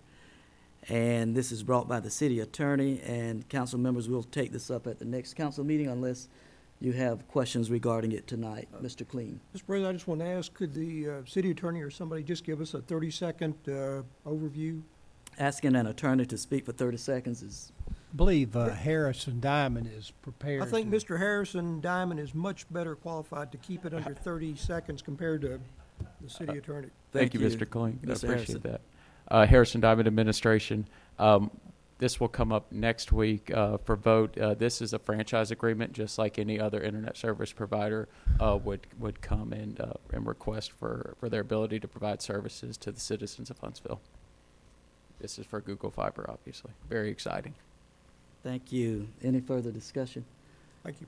And also, just a sidebar, Mr. Gary Whitley, I saw something in the news today, so what's going on with Google Fiber is not going to impact us as it relates to delaying things or? Yes, sir, that's correct. Because of the model that we've adopted, we are not one of those communities that has engaged with Google, but will not be having services anytime soon, so we're in a very good position. Great, sir. Thank you so kindly. We're on agenda. Excuse me. Thank you. Dr. Showers? Mr. President. Yes, sir. Mr. Diamond, I'm finished with you. I'm finished with you. Okay. He's finished with you. Thank you, sir. Yes, sir. Dr. Showers. But we have a young man from the utilities that's here tonight, and we know that they have a relationship. Could we ask him to come down? Yes, sir. And that's who I was looking for, Mr. Whitley, Gary Whitley.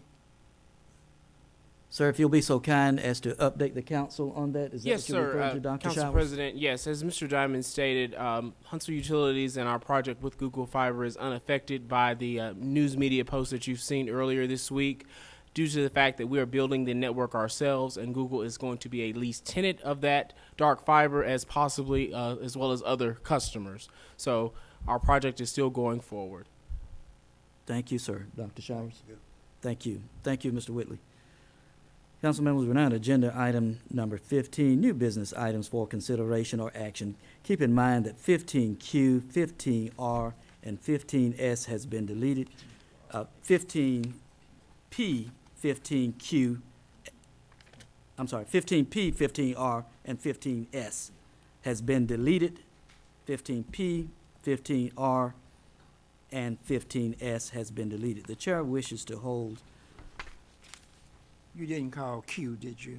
No, sir. The chair wishes to hold 15Q. Are there any items, council members, that you wish to hold? I'd like to hold item double B. Double B. So we have 15Q and 15 double B thus far. Any additional? Mr. Chairman, I'd like to hold 15O, 15U, and 15Y.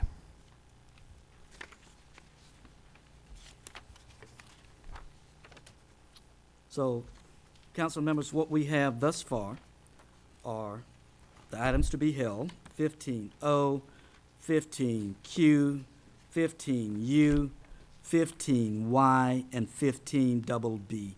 Are there any additional items?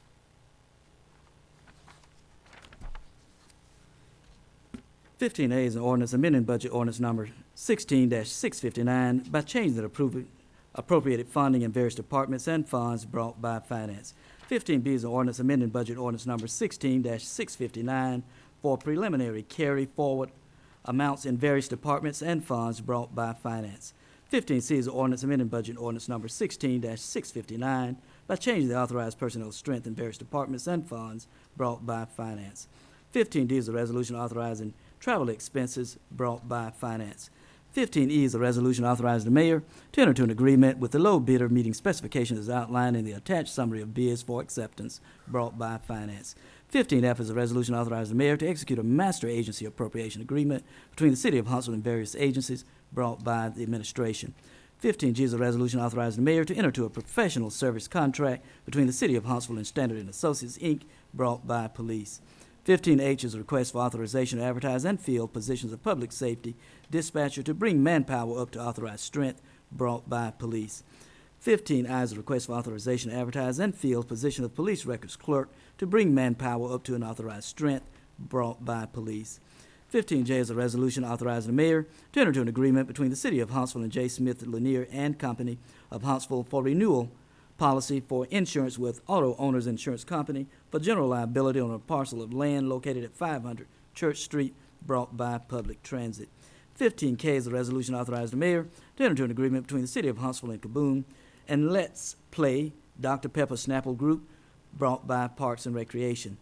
15L is a resolution authorizing the mayor to enter into a special employee agreement between the city of Huntsville and Dennis Thompson, brought by Traffic Engineering.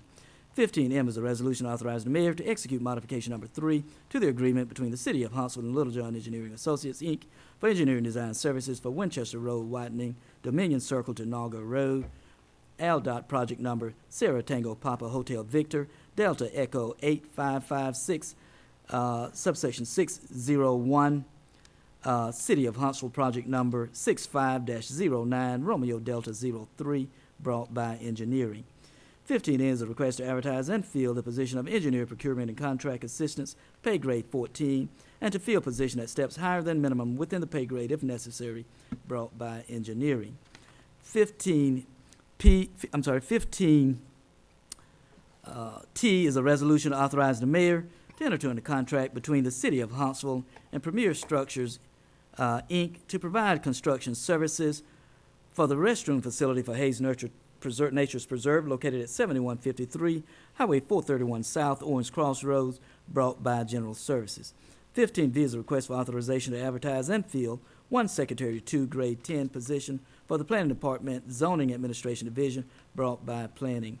15W is a request for authorization to advertise and fill one Zoning Enforcement Officer position for the Planning Department Zoning Administration Division.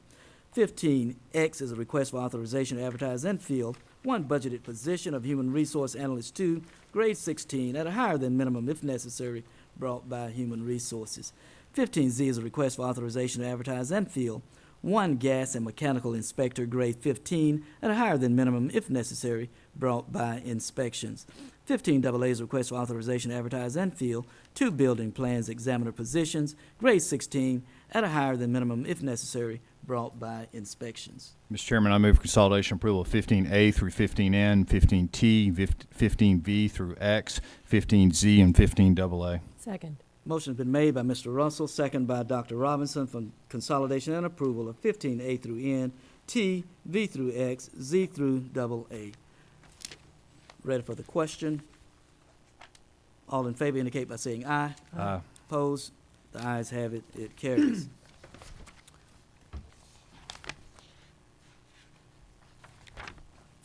O is a resolution authorizing the mayor to execute First Amendment to the Development Agreement between the City of Huntsville and IMI Huntsville LLC for Bridge Street Development as previously approved by Resolution 12-849 on September the 27th, 2012. The chair moves for approval. Second. Second by Dr. Showers. Discussion, Mr. Davis. Shane Davis, Director of Urban Development. Council members, this will be an amendment to original development agreement we had with IMI, who are the owners of Bridge Street Town Center. You may remember back in 2012, we relocated some public storm drainage to allow for the expansion of Phase 3 of Bridge Street, which included Belk and the new restaurants that are out there and the additional retail. The Bridge Street Town Center development was a 4-phase development. Phase 4 is the westernmost portion of Bridge Street. It's currently undeveloped. When we did that development agreement, the current master plan was with the market is to develop that with Phase 3. So in the development agreement, we had identified a hotel and some retail for that. The market conditions have changed, so we are just striking that one requirement out and allow them to develop the remaining Phase 4 under the current zoning, which is Research Park Commercial. It still allows for hospitality, which is hotel. It would still allow for retail, but it would also allow for multifamily. There's no plans for that development of that Phase 4 immediate, but they just want to go back and be allowed to develop that under market conditions on the current zoning. It's not a rezoning request, it's just omission of what was planned in the original agreement. They met the full intent of that development agreement in 2013 under the conditions that was set forth that you passed. Thank you, Mr. Davis. Any further discussion? Mr. Russell? Mr. Davis, I'm not sure I'm following you. Maybe I just misunderstood. So can you explain it real quick again? And my main concern is the multifamily element. Yes, so the current zoning of Bridge Street Town Center allows for a multitude of uses under Research Park Commercial. That current zoning allows for multifamily, which we have near Parkside Town Center.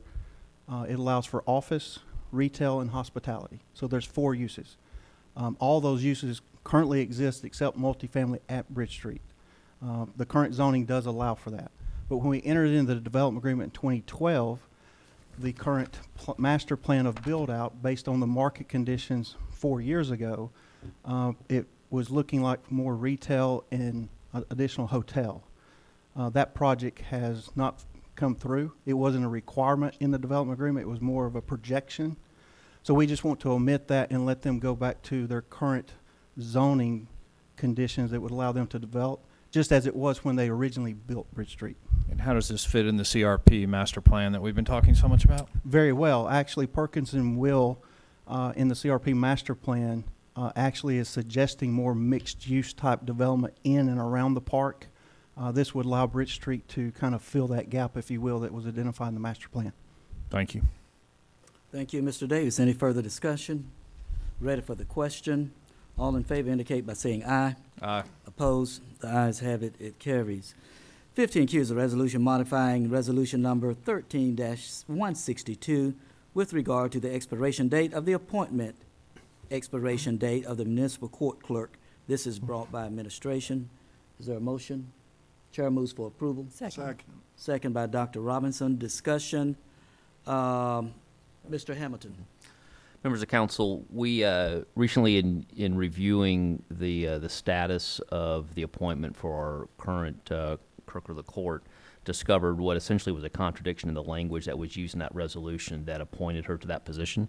That position is appointed by the mayor and then approved by the city council, like other department heads and other positions that are appointed positions. In that particular resolution, and I'm not certain exactly why this happened, we just really need to get it corrected.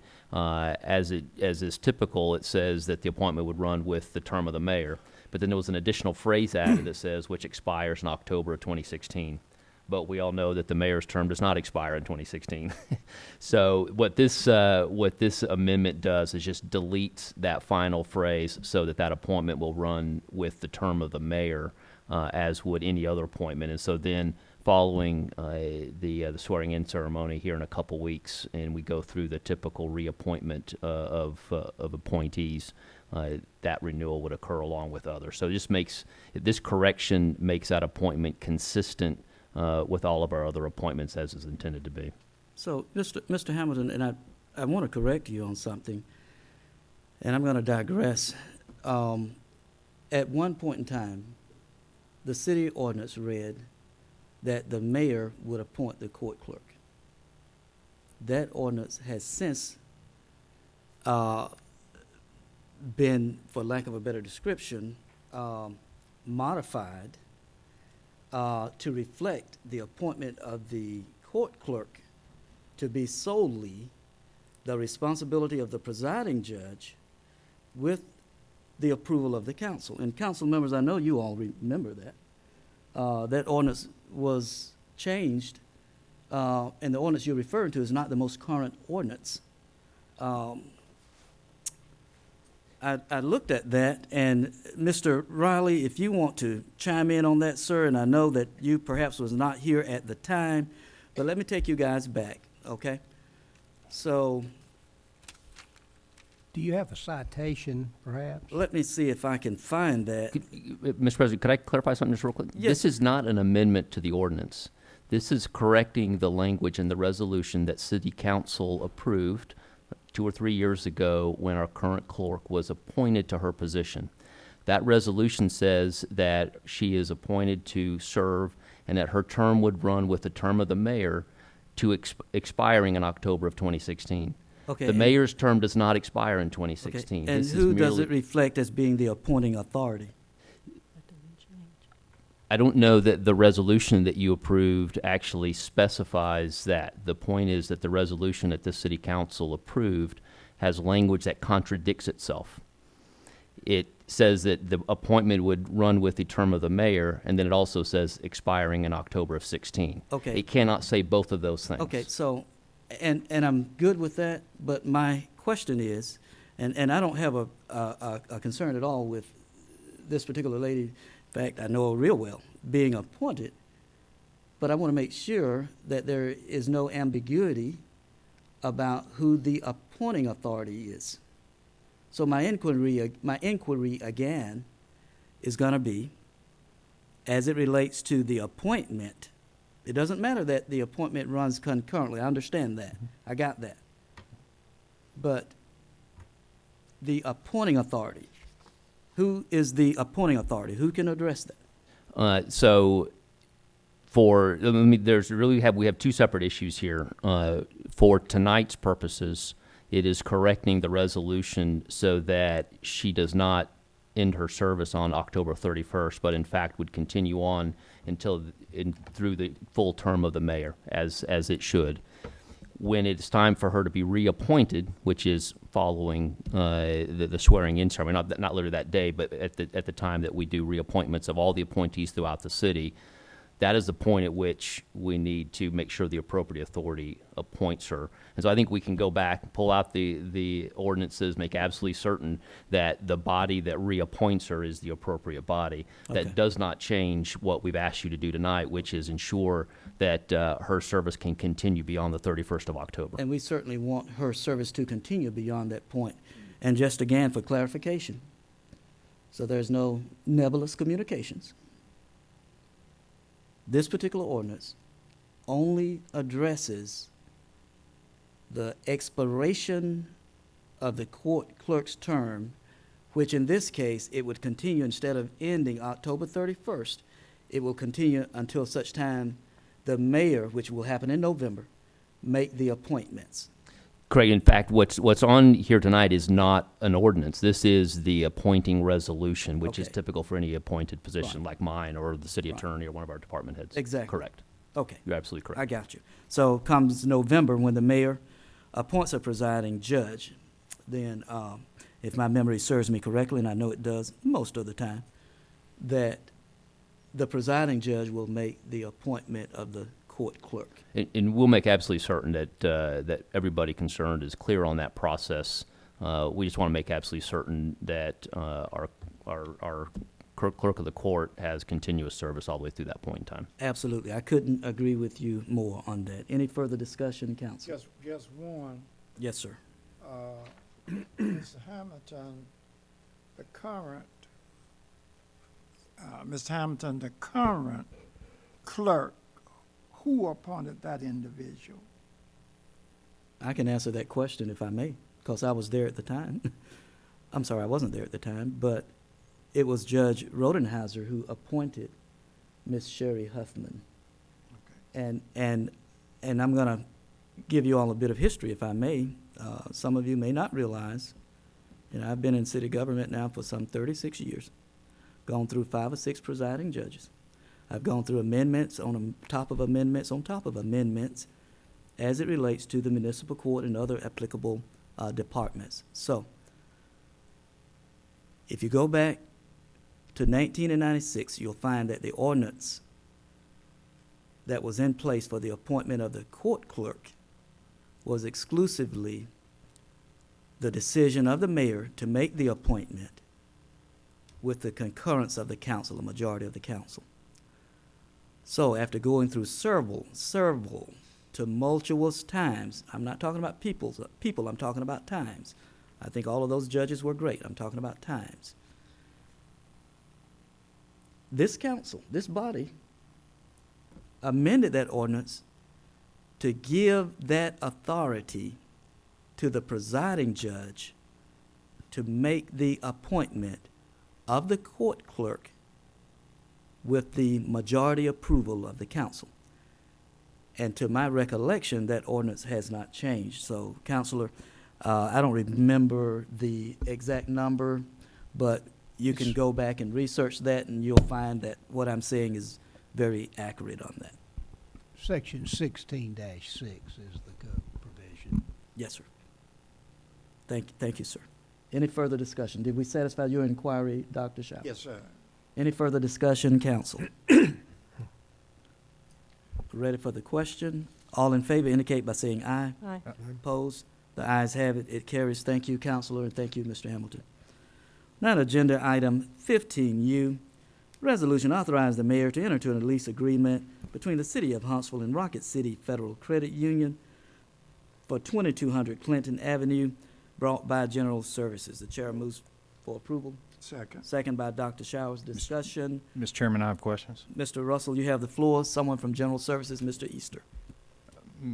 Mr. Eva, you have a presentation tonight? Yes, we do have a presentation. So my basic question is, for years we've been trying, the city administration and the council have been trying to move employees away from lease space into city-owned space. Why are we going against that direction tonight? So please explain. Oh, yeah, I think during the presentation you'll see that this is the right move after. Can you hear me now? I'm sorry. We can hear you, but the crowd in the back can't hear you. You're going to have to speak loud. Okay, I'm sorry. Yes, I think as we go through the presentation, it will be clear and show why it's best for the city to lease at this time and get out of the annex facility. Okay, Mr. President? Yes, sir. Mr. Russell. Mr. Clean. Okay, I'm the older one. I'm getting waves from the audience that they still can't hear. I guess ironically, our facilities manager is now dealing with a Donald Trump mic. Can you hear me now? Yeah. Okay. Don't put that in your report. So if I could, Mr. President, we've got a presentation that that addresses, one, the overarching strategy to a certain extent, but then also gets to the details of the two items that are on the agenda tonight that are related to this. And so you've held both 15U and 15Y, and they're interrelated, and so this presentation actually integrates the two of them together. And so my recommendation is that we go through this presentation with you and then obviously address any questions that are not directly answered in the presentation. And Mr. Russell, you held this item. Is that okay with you, sir? I'm not going to comment on that till I hear what they have to say, but 15U's on the floor now, so we'll go. Okay. Thank you, sir. You may go ahead and present that, sir. So, members of council, this is really part of a continuing series of actions, some of them that you have already taken and others that we'll bring to you in the future, that addresses a number of our facility issues. And we have a lot. As you know, many of our facilities are aged. Many of them are kind of scattered around in places where it's not necessarily the best location for us to function efficiently or effectively. Though obviously we're making it work and making it work well, we have the opportunity to get better over time. And that's where, as you look at investments that you make in facilities through the capital plan, these are aligned with the strategy that will go on for a number of years. And so not only this council, but future councils will be continuing to make decisions that over time allow us to get more efficient in the way in which we house our employees and the way in which we provide services to the community. And so I'm going to start out with just a couple of slides that get at a little bit of an overarching strategy specific to the issues that are addressed in these two items, and then hand it over to Mr. Easter to give you the details of the two specific leases that you see at 15U and 15Y. So First, we have a desire to ensure that our facilities are of the appropriate size and the right locations, that are designed such that we can efficiently and effectively deliver services to our community. That's ultimately the goal and the philosophy that drives the approach that we take. We have a number of places I talk about location. There are departments that are most effective when they are adjacent to each other or co-located together. In some cases, they're best if they're on the same floor together in a building or at least near each other. There are a number of transactions that citizens have where they have to go to multiple departments in a certain sequence. And when we have those departments scattered out in multiple buildings, it's more costly for our citizens potentially. It costs them time, it costs them effort, and so as we continue to work on improving our facilities, that is something that is a real driving element to the way in which we want to get our people into facilities. We also want to improve accessibility for the public.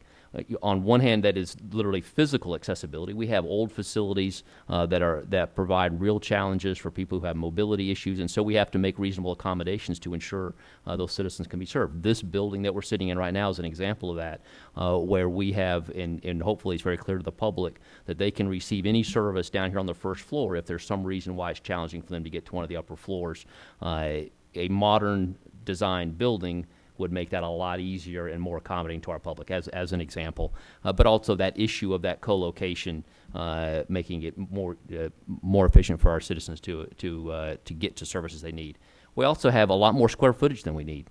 The building community and those professions have learned a lot about the best way to design and build buildings. And quite frankly, some of the buildings we have are just inefficient in terms of their use of square footage. And I'll show you a slide here in a minute that helps quantify that for a portion of your municipal facilities and just the amount of the literally tens of thousands of square feet that we could eliminate from our inventory over time with the right kind of construction. We also have very energy inefficient buildings. We do a lot to improve those. In fact, for a number of years, y'all have provided resources for general services to address some of the electrical infrastructure in our buildings. So that's made improvements. But the age of a lot of our facilities and the inefficiency of the way they're designed and constructed puts real limits on our ability to address that issue. And we can save taxpayer dollars over time by getting into more efficient buildings. And we also just support services, the security of facilities, the janitorial services, those kind of things can be significantly improved with a strategy that drives us to that reduced square footage and better consolidation. Next slide, please. So, for example, I'm just looking at, and this is analysis that we've asked General Services to take on, and they're part of the way through the process. They've generated some reports, but there's still more work to be done. Just looking at our departments that require administrative offices that you would think of as being here in City Hall or adjacent to City Hall.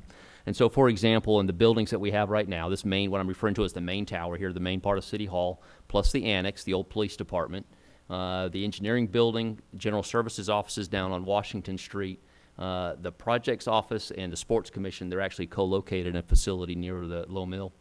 The ITS offices, which are in a lease, and our community development, which is in a lease, that's over 176,000 square feet.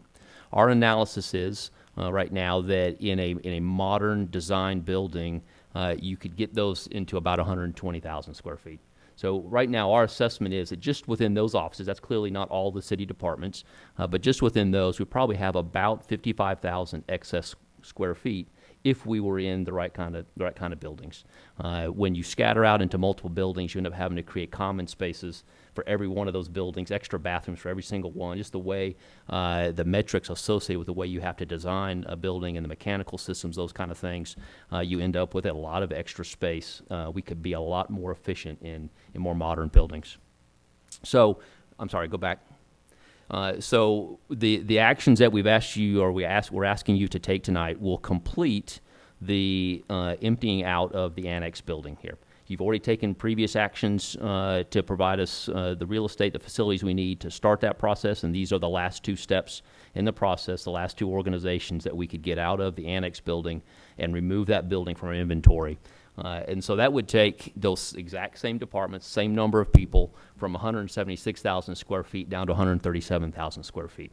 And so, you know, you know inherently that when you get rid of almost 40,000 square feet of space, it's going to become more efficient.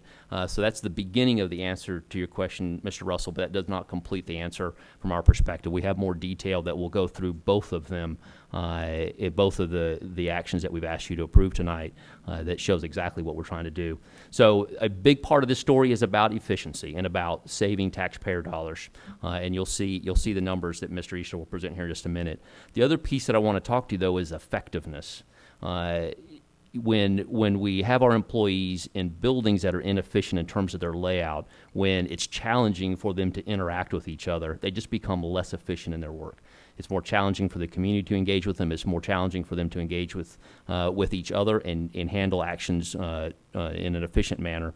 And in the case of fire supply, which is one of the two to talk about tonight, they are in a space that was designed to be a fire station, and they're trying to use it like a warehouse that does large-scale receipt, storage, and redistribution of supplies in a building that was never contemplated for that use. And so it lacks significant pieces of infrastructure necessary for them to be very effective. And what that results in is in some cases, fairly significant manpower demands.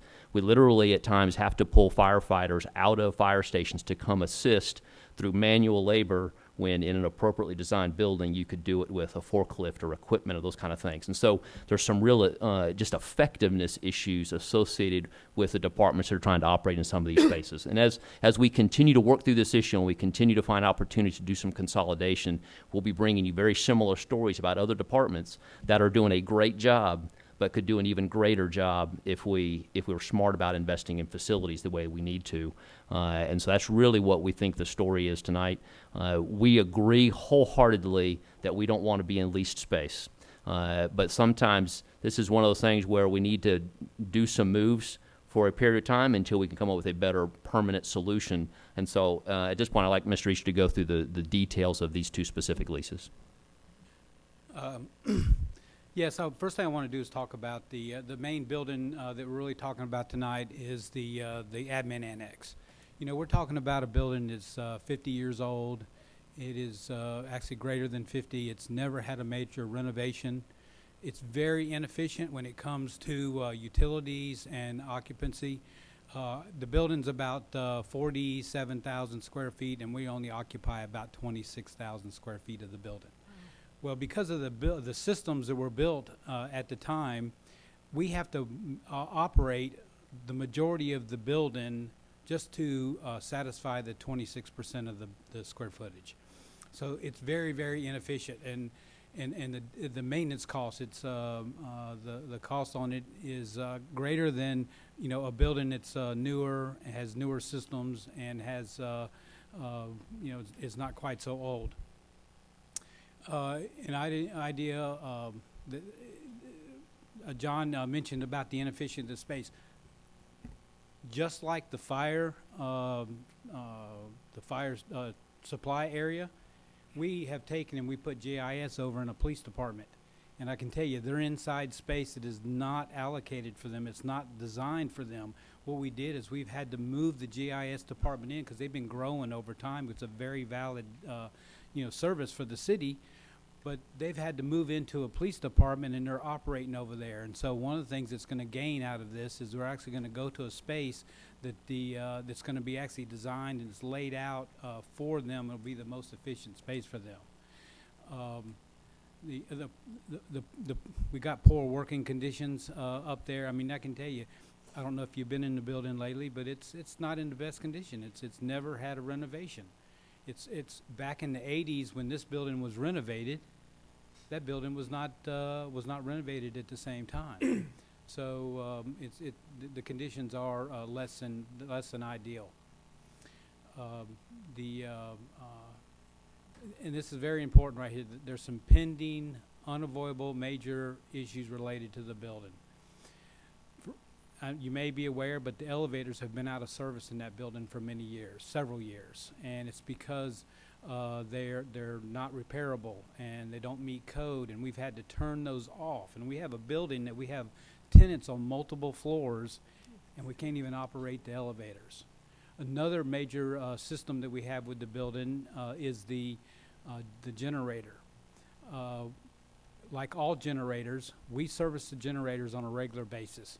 And one of the things that we do is we pull oil samples so that we can keep up with the internal conditions of the engine. Well, we're starting to get metal components within that oil so that we know that, you know, there's a pending problem that's going to occur. Well, the issue at hand is that generator was installed in the basement and the building was built around it. In order to replace that generator, the cost to replace that is going to be $50,000 plus, and that's, I think, a very low number.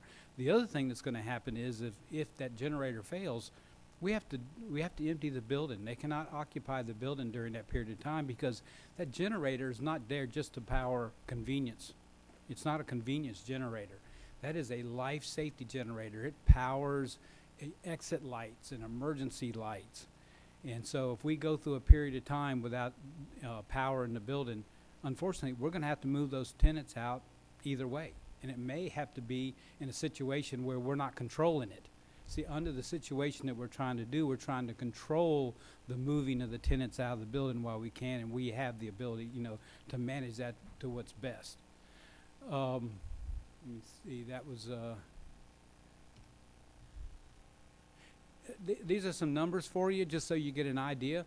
The annex right now, we're spending $91,000 a year for the 26% of the space. Well, I can tell you, I mean, they're occupying about 10,000 square feet, and we're spending nearly $100,000 for utilities. The janitorial, the pest control, the insurance, the maintenance. Overall, we're looking at about $130,000 just for routine, normal maintenance. And of course, down at the bottom we have, you know, go back over them a little bit, the elevators and then the roof. The roof is another issue that we can't go much longer without doing something with the roof on that facility. I really cannot even tell you how old the roof is on that particular facility. So the idea of this is just to give you an overall idea of really what the condition of that building is. We're talking a 50-year-old building. Every component, the heat and air conditioning, the electrical, is 50 years old, and it just, everything you touch to replace it or do repairs on it, it just costs 10 times more than what it should if it was a normal building and it was within its normal life cycle. Mr. Chairman, they've convinced me. I'm ready to vote. Okay, Mr. Russell. Thank you, sir. If it's okay, if it pleases the council, you can terminate your presentation and we'll move forward. Okay. Mr. President? So, thank you. Further discussion, Mr. Clean. Well, as long as I'm staying on the subject, what are the future plans for the building after we vote tonight? Well, the first thing that we're going to do is we're going to close it off, and the building will finally become vacant. We won't have any use internal. We're going to turn the power off. We're going to make it a dormant building and save all of those costs and use that to fund where we're going to move. Actually, I think it's important to say we're actually going to be able to move the tenants to another location that is designed, laid out, and have all the services and be cheaper than what we're currently paying. So I think that's very important. But right now we're going to make the building dormant until we get further, further direction on the overall facilities. But we're making a lot of progress in the overall master plan for facilities. I mean, we're taking everything in consideration as we're moving forward. And if I could, Mr. Kling, we do not have a specific plan for that site at this time. There's multiple things that are going on simultaneously that all will inform the future actions that we would bring to you. And obviously, anything that might occur there will require council approval, council decisions for us to do that. So what are those things that are going on now? One is I talked to the analysis of what our requirements are. General Services has done quite a bit. They've in the past they have engaged with some outside professional firms that have assisted with some analysis. That is still ongoing in terms of what we need for the appropriate municipal complex here for administrative purposes. And so we'll come back to you with more of that analysis. So what I showed you, that 120,000 square foot example, that's that's a fairly mature number, but there's still work to be done to really to refine exactly what those requirements are. And that lot could become part of a future solution. There may be a need to build a new building there of some sort. So those are things that we'll actually have to contemplate and deal with in the capital plan. We also have, as you know, just getting back responses to the RFP for downtown master plan. And one of the things that will look at very, very significantly is the parking solutions downtown.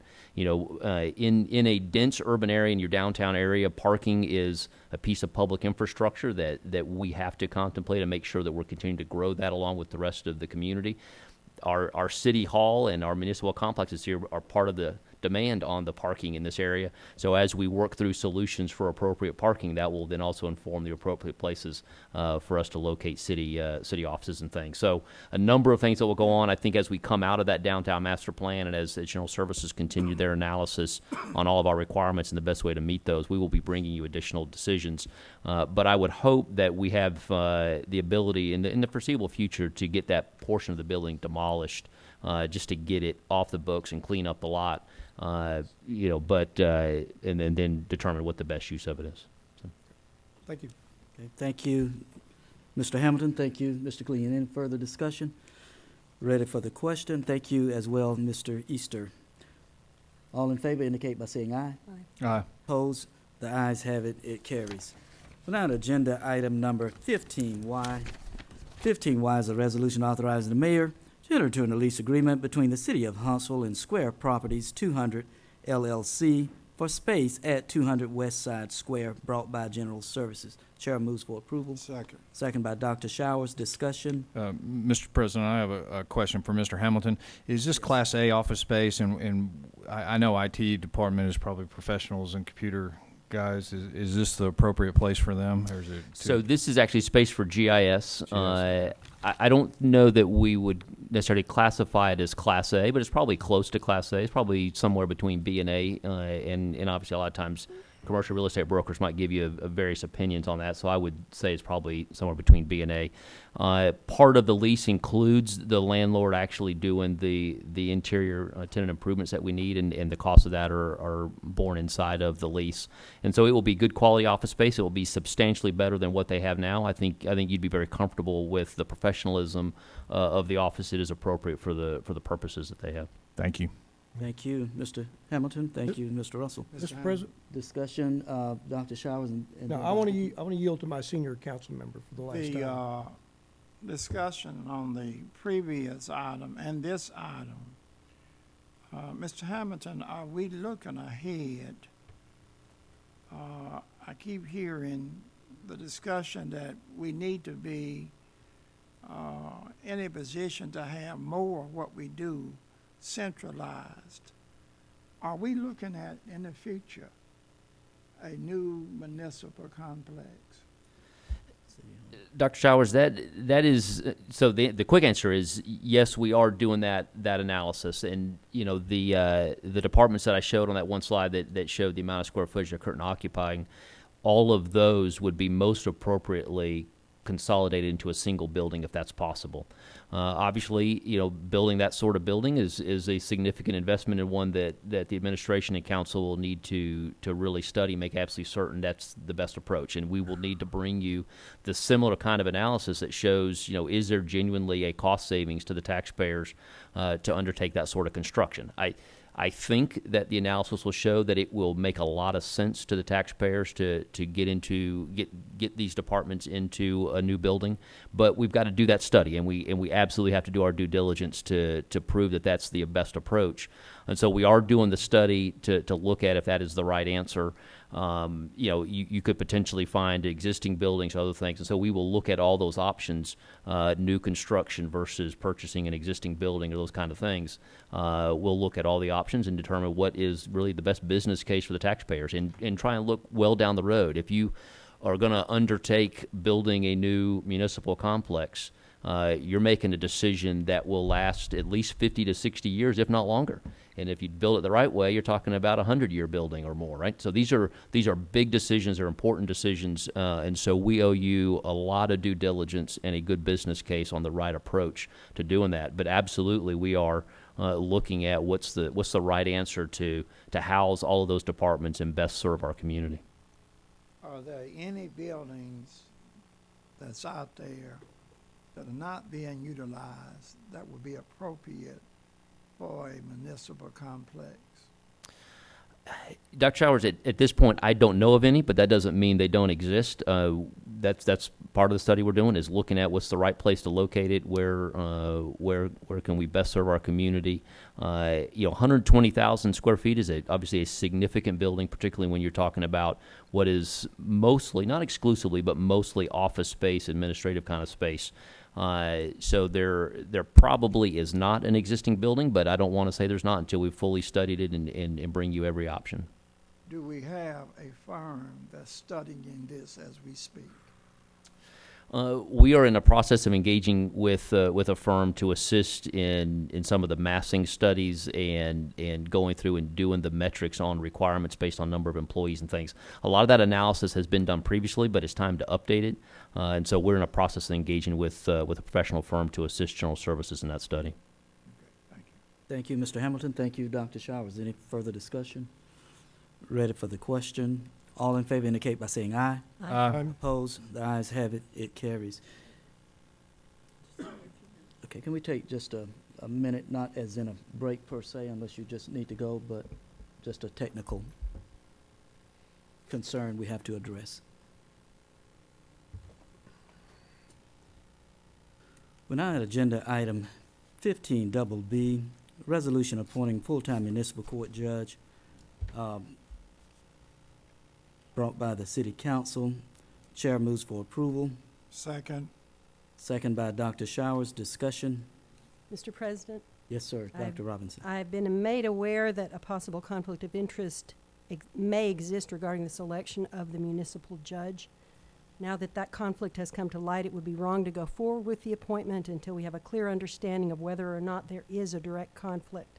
I respectfully suggest that we ask for a formal opinion from the Ethics Commission and postpone further action with the appointment process. So, Dr. Robinson, could you state with specificity and particularity the nature of this conflict? Mr. Culver, it has been brought to my attention that during the judicial selection process, you were employed and benefiting from the work of the courts, and as a result, that could have tainted the selection process. Okay, so, and let me see if I can make this clear, and I can only make an ambiguous assumption that you are referring to the Point Project. So let me digress. And recovery services. It's all the same, by the way. And just for the record, let me say this. I'm hearing about all of these conflicts of interest. I haven't been given anything in writing other than an email from our city attorney, and I'm not so sure if that email is still something that he is wanting to pursue. But let me just go back. So this is regarding recovery services. So, and Dr. Robinson, you were not a member of the council at this particular time, but the city of Huntsville came up with a diversion program. Being familiar with the courts, of course, I was involved in trying to make sure that our diversion program would be a great program. When I discovered that this diversion program was going to be provided for by a client that I was consulting with, I asked the Ethics Commission if there were to be a problem with me working with this client. The Ethics Commission responded back to me and said, this is what you must do. Now, some of you all remember this. Mr. Clean, Mr. Russell, Dr. Showers, Mr. John Hamilton was sitting in your seat at that time, Dr. Robinson. And the Ethics Commission informed me that I must state publicly my affiliation with the organization, and I did, and recuse myself from voting on the diversion contract, and I did. So I'm trying to figure out the nexus of a conflict. Now, there's no nexus between me and recovery services. There's no nexus between the candidate, Judge Scott Rogers, and myself. So I'm yet to figure out what is the real conflict. Can somebody please tell me what is the real conflict? And I'm asking that of you, Dr. Robinson, since you brought that up. Based on the concerns I have heard expressed in the community, particularly in the legal community, it is that your employment would render a conflict of interest for you to select a judge who could potentially refer clients to you for business. That would be the nature of the conflict. Now, I'm saying that this is a possible conflict. There is appearance of a conflict of interest that was noted by a number of people. So it's not just something that I've come up with. And that's why I suggest we need a formal opinion from the Ethics Commission. I think what you had previously was a staff opinion. If we could have a formal opinion from the Ethics Commission, it would simply give us clear standing. My concern is that any judge that is appointed as a result of a tainted process could potentially be under that cloud of conflict, and we wouldn't want that for him or her. So, again, I would formally make a motion to postpone consideration of this resolution until we can receive a formal opinion from the Ethics Commission. So, Dr. Robinson, your very unorthodox and untimely assertion of a conflict is so moot. I mean, and let me just clarify something. You say a staffer. No, it wasn't a staffer. The person I talked with is the chairman of the Ethics Commission, Mr. Hugh Evans. So let me written pardon opinion. me, Dr. Robinson. Pardon me for just a second, please. So I have been working to this council, to this audience, to the general public. Every position that I have had in city government has been one where an oath of office was administered. From having been a police officer for all of those years, to subsequently serving as chief magistrate and chief probation officer for all of those years, to now serving as a council member and council president. And nowhere in the history of my behavior, my activities, have I ever put the city in any kind of meticulous situation or anybody that I've worked with. So you got to understand how this is coming across, that there is no written complaint against me. There is nothing that I'm aware of. And there is no need for us to delay this. I'm prepared to move forward with it, and that's what I plan to do. Dr. Robinson. I have been made aware of a conflict of interest. It is my responsibility to follow up on that conflict of interest, and I'm simply making that conflict of interest public and asking for a postponement of this resolution until we can hear from the Ethics Commission. So, Dr. Robinson, you can proceed with whatever it is that you want to do, as well as the mayor, as well as anybody on this dais. But the point is moot, and I know that, and I'm prepared to move forward. Any further Could we discussion? possibly ask for Mr. Riley to give us his thoughts?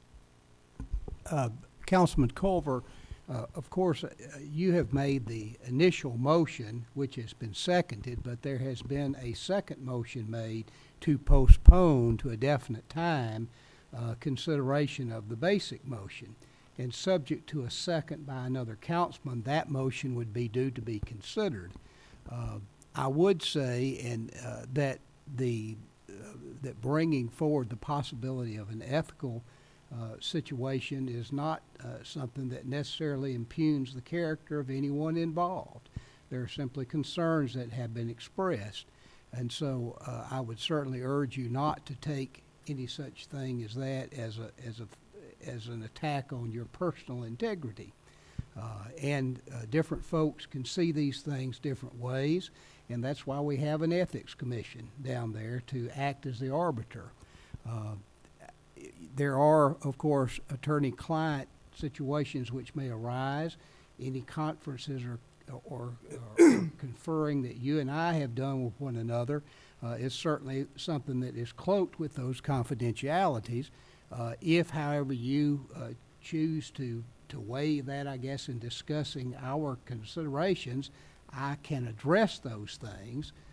But I think in the final analysis, the way to put this situation to bed, the concerns that are had, is to seek the ethics opinion, or at least an advisory opinion of a written nature, and then, of course, there's not a concern. So this is something that has already been vetted by me through the Ethics Commission, and there's no foul.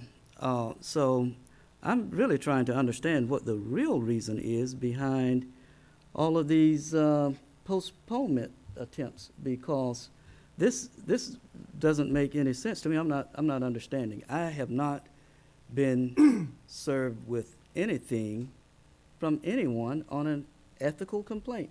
The general public can make insinuations and accusations. That's why we do have an ethics commission. But we're not going to hold up this process, Dr. Robinson, because a resident in your district or somewhere said there's an ethical conflict. That doesn't make any sense. So having said that, Councilman, the motion is on the floor for postponement. Is there a second for that motion? Could you please explain the motion again?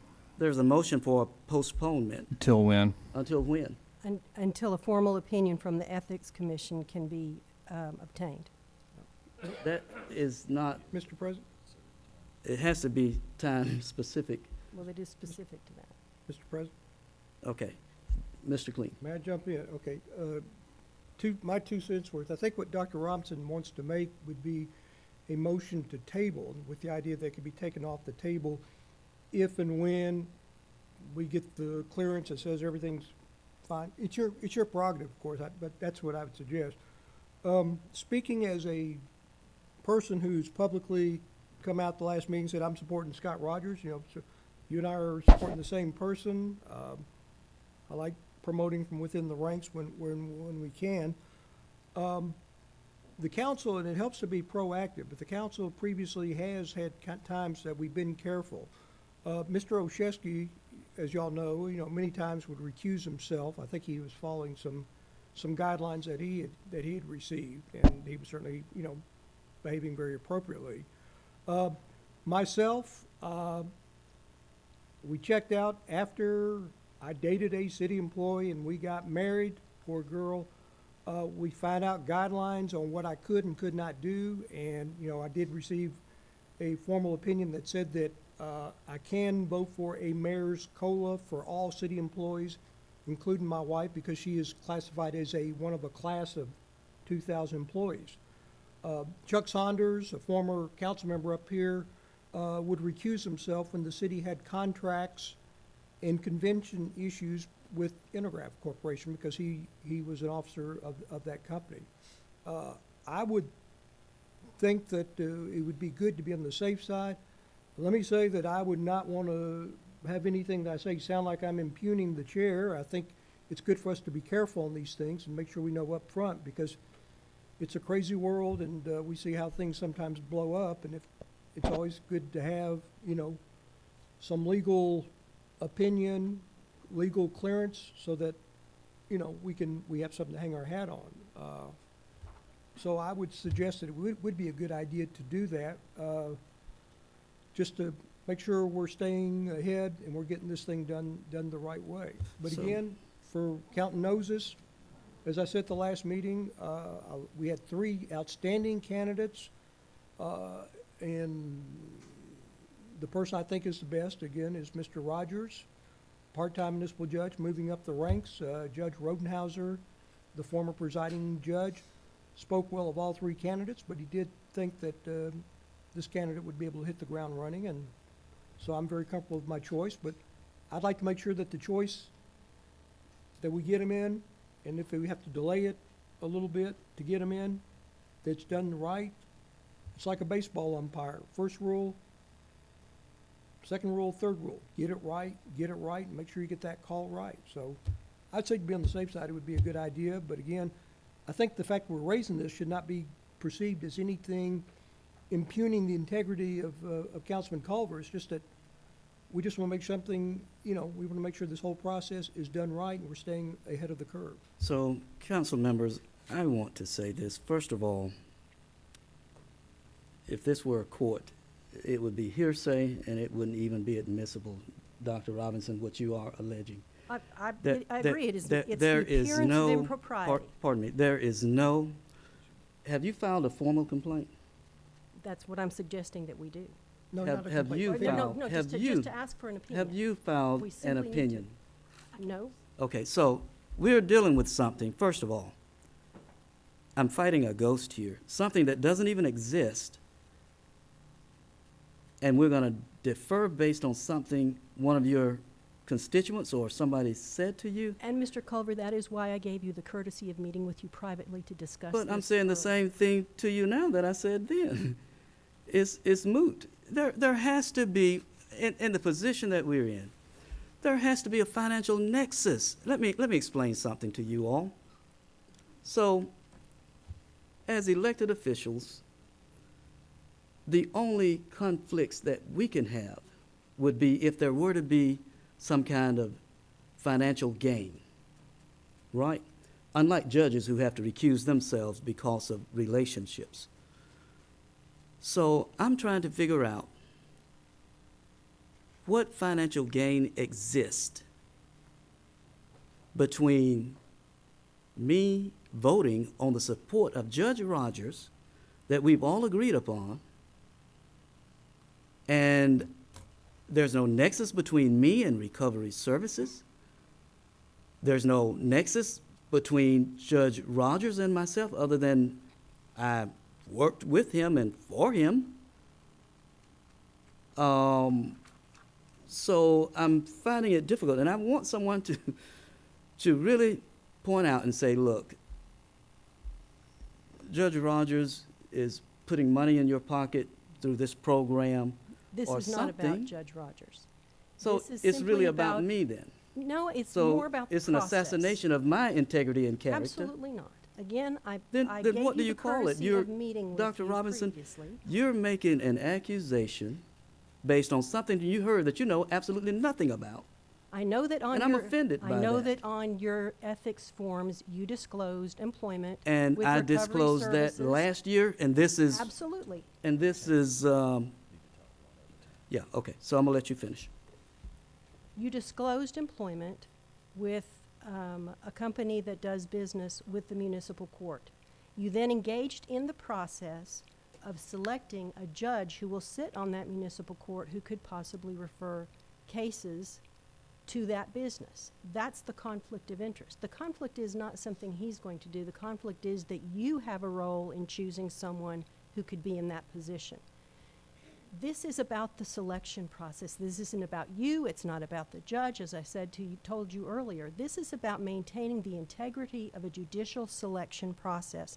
The people we choose to serve as our judges need to have every appearance of impartiality and fairness. And we have conducted a selection process that could create a sense of impropriety, and we owe it to the citizens to make sure that we have a fair process. That's all I'm asking for. If there is nothing to it, then let's send it to the Ethics Commission and let them give us that opinion. That's what our attorney's telling us to do, and that's what my motion is. I will amend it to table it until we can get that, So- that opinion.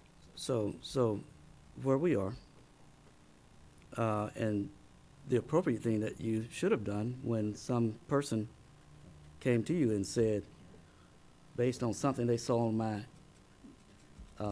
report a year ago, your response should have been, well, let me go and ask him. And you could have come and asked me, and I could have told you. And we had that conversation. There's no today, nexus didn't we? between me and them. So I'm trying to figure out if that is the basis of the conflict and it doesn't exist, where is the conflict?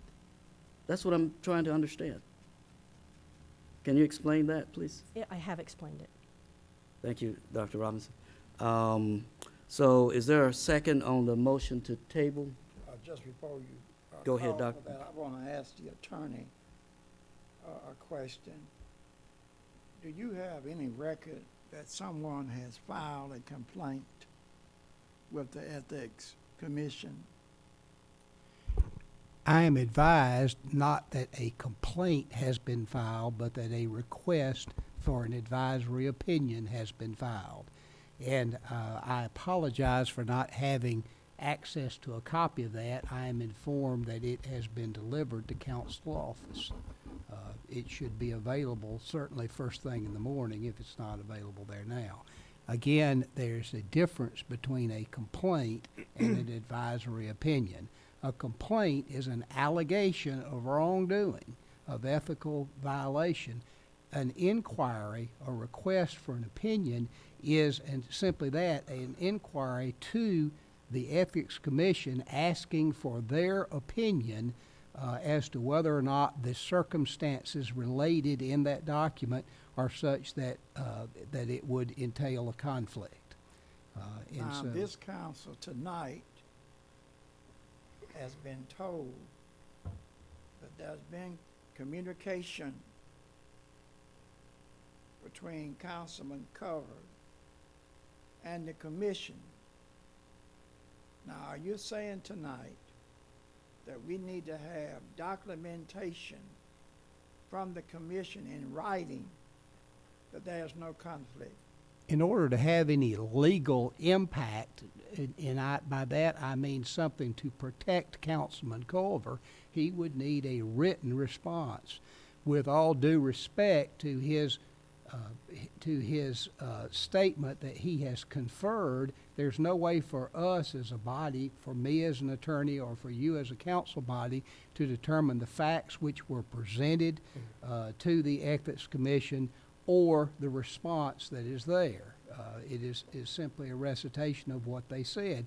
That again doesn't discount what Councilman Culver says. It just says that in order to protect him, in order to have that legal impact of protecting him from an allegation of conflict of interest, it would need to be a formal opinion received from the Ethics Commission. Let me ask this. Councilman Culver, you have been in communication with the commission. Yes, sir. They are aware of what's being discussed tonight. Dr. Showers, Mr. Riley sent me a confidential communications regarding some potential conflicts of interest. I have met with the Ethics Commission and gotten an opinion, and that opinion is there's no conflict. So what I did was, and let me digress. So before this year, the Ethics Commission, you could just call them on the phone and get an opinion. Subsequently, now you have to submit it in writing. So I have submitted everything that our city attorney has submitted to me, which, Counselor, I don't know if that's been modified, but there were so many, in my opinion, unorthodox insinuations about it, and I know it was just, some potential conflicts, but there is nothing, and I'm not hiding anything. I'm not trying to deceive. I've met with them twice over the last week in Montgomery, and an accusation can just come up. I newly found that Dr. Robinson our city attorney, and then the mayor of Huntsville, he calls me and says, hey, he's filing something. I said, well, let me get a copy of it. I don't know what I'm fighting a ghost here. So this, and I'm really trying to get to the real reason, because let's keep it 100 for a minute. You all are not that concerned about trying to protect me. Y'all probably wish that something would happen to me and I'd go to jail. Okay, that's the real deal. And I don't mean any harm. But let the record reflect that I would not want you to go to jail. I know, Counselor, and I appreciate you for that. Mr. President? Yes, sir, Mr. Clean. Okay. Let me just say, I'm speaking for myself and everything like that. hadn't seen anything behind the scenes, in front of the scenes, Councilman Culver, Council President Culver doing anything improper. I don't know all the circumstances or what all the things are that are out there to be considered, but he hasn't done anything wrong. And what we're trying to do, what I'm kind of advocating, I guess, along with others, is stay ahead of the ball, get some pre-clearance, which is similar to what I have done at times. And I think we've had different times. I think at one time, Mr. Showers and Mr. Putnam had to get some clearance that allowed them to vote on the 1-cent sales tax because they were, or Councilman Showers and Councilman Putnam's wife were employees of the school system. So I mean, doing things up front. And of course, they got approval and everything was fine.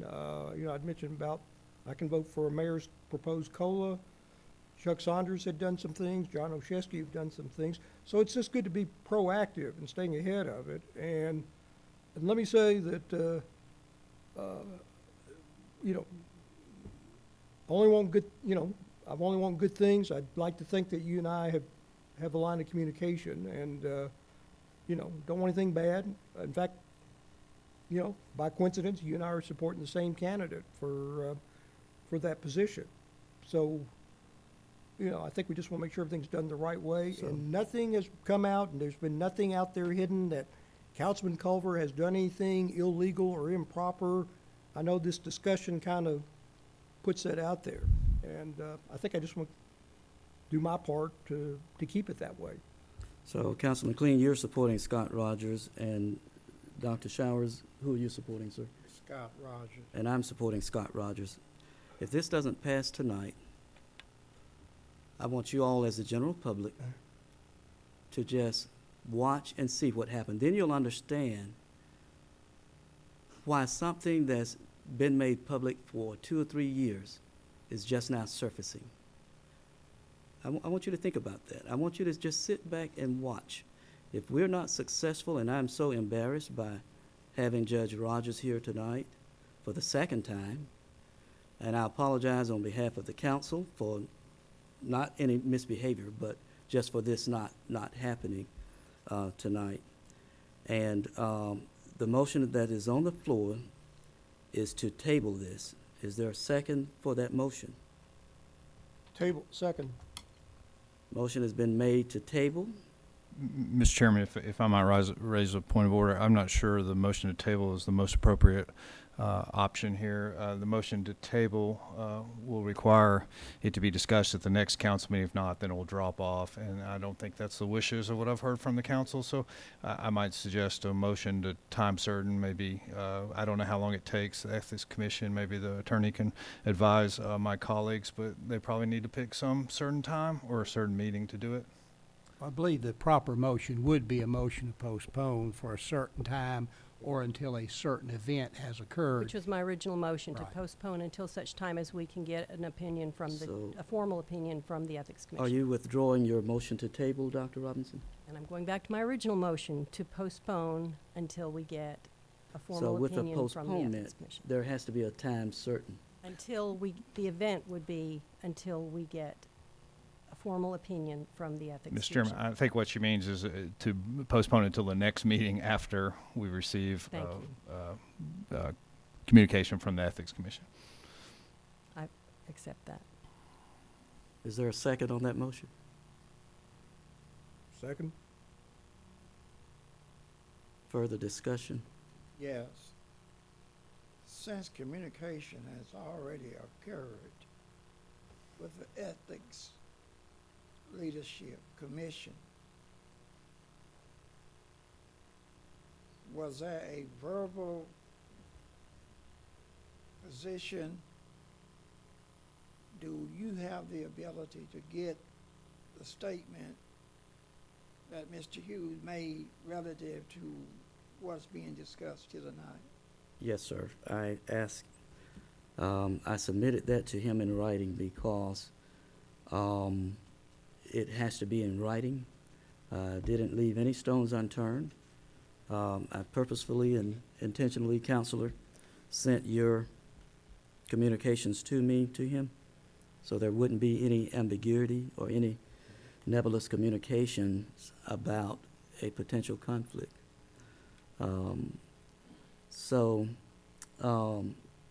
I'm expecting that, Dr. Showers, any day, sir. And oral communications is not a formal opinion as it relates to the Ethics Commission. But I can assure this body and the general public that this has been thoroughly discussed. And again, there is no real reason at all for another delay. And Dr. Robinson, I'm going to keep it real. The same person who shared that information with you was going around in the community saying it's going to be continued. And I heard that through the grapevine. Since you don't know who shared that information with me, I'm not sure that would be Well, that's Mr. President? something you could say. I'm not even going to go there, but Mr. President? yes, sir. Could, Mr. Riley, could you, I guess you'd be the appropriate person, or would you contact the Ethics Commission, explain that we need to get a response back from them as soon as possible, just to see if they could accelerate the process? I certainly can communicate with them in that fashion. As of this point, I have no indication that I have any particular pull in that area, but I certainly can relate to them the importance of receiving a prompt response to what has been submitted to them. And I think that would serve the interest of everyone in this room and to the city of Huntsville, so I would certainly be willing to do that. Again, whether that would be effective, I don't know. They may thank me for my call and hang up and go about their business, but I'll be happy to do that. Mr. President. Yes, sir, Dr. Showers. To Mr. Riley, have you been in communication with the commission on this issue? I have not been in communication with the commission on this issue. Okay. Did you receive an inquiry? I have not received anything from the commission, no, sir. I didn't ask you from the commission. I'm asking, have you received an inquiry on what we are discussing? When you say inquiry, I have received, I guess inquiry would be a proper word, reports from a number of sources, yes, sir. Which is, the reason that, as Mr. Culver has related here, that I brought this to his attention. Okay, is there any reason then, Mr. Riley, that if you receive a number of inquiries, why you've not acted upon them? I did act upon them. What did you do? I brought that to the attention of Councilman Culver and expressed to him my concerns in that regard. Okay, now. To which he has stated to the body here today. And again, I hesitate to go into the details of my communications with Councilman Culver, or either in writing or orally, because he is. You made that clear earlier, but what I'm concerned about, that you received several inquiries and you didn't forward them to the commission. In my reading of the ethics law, my obligation to report to the commission is if I am convinced of a violation, that a violation has occurred, and I can be sure of it. In this particular case, there were circumstances brought to my attention that I thought merited further investigation, including bringing them to the attention of Councilman Culver. And that is what I did. So I did take what I believe to be the appropriate cause of action and urged that the Ethics Commission be involved in the consideration, as they're the only body that really has an opinion that matters. My opinion doesn't matter. It's their opinion that matters. And my foremost concern, of course, obviously, is for Councilman Culver as well. if you feel like there has not been a violation, as you stated, No, sir, that is not what I stated. What I said that tell there me were, what you stated. what I stated was there were things brought to my attention that caused concerns in my mind. And I felt they needed to be explored further and that a determination needed to be made for the protection of my councilman. When you were told by the councilman that there was not a conflict, why didn't it end right there? Well, with all due respect, generally that is not the way it ends in any judicial proceeding, be it criminal, quasi-criminal, civil, or whatever. There is a full evaluation of the situation. And, you know, I didn't feel that Councilman Culver is any more qualified than I am, being that he is not on the Ethics Commission, and neither am I, to render a final decision on this thing, one that accomplishes the purpose, and that is to provide protection for him. Protection in the event that there is a problem, then there would be notice of that in advance before any problem, before we tread into dangerous territory. Or if it comes afterwards, protection from any finding of wrongdoing or whatever. And again, let me hesitate. I'm not alleging any wrongdoing here. Okay, my last question to you. If this is the position, what keeps you from contacting the commission? Nothing keeps me from contacting them. I felt it would be appropriate, though, for Councilman Culver to have an opportunity to do so. Now, you was the one that received a number of statements about a conflict. Councilman Culver didn't receive any notice of conflict, but you did. Except from me. Then, you should not be the one to file, get it cleared up? I'll be happy to do so. If the council instructs me to do so, I'll be happy to submit a request to the Ethics Commission for an advisory opinion. Okay, Councilman Culver. Thank you, Dr. Showers. Counselor, and the mayor told me personally that he had filed something and that I would get a copy of it. I still haven't gotten a copy. I think you said that probably would be on my desk on tomorrow.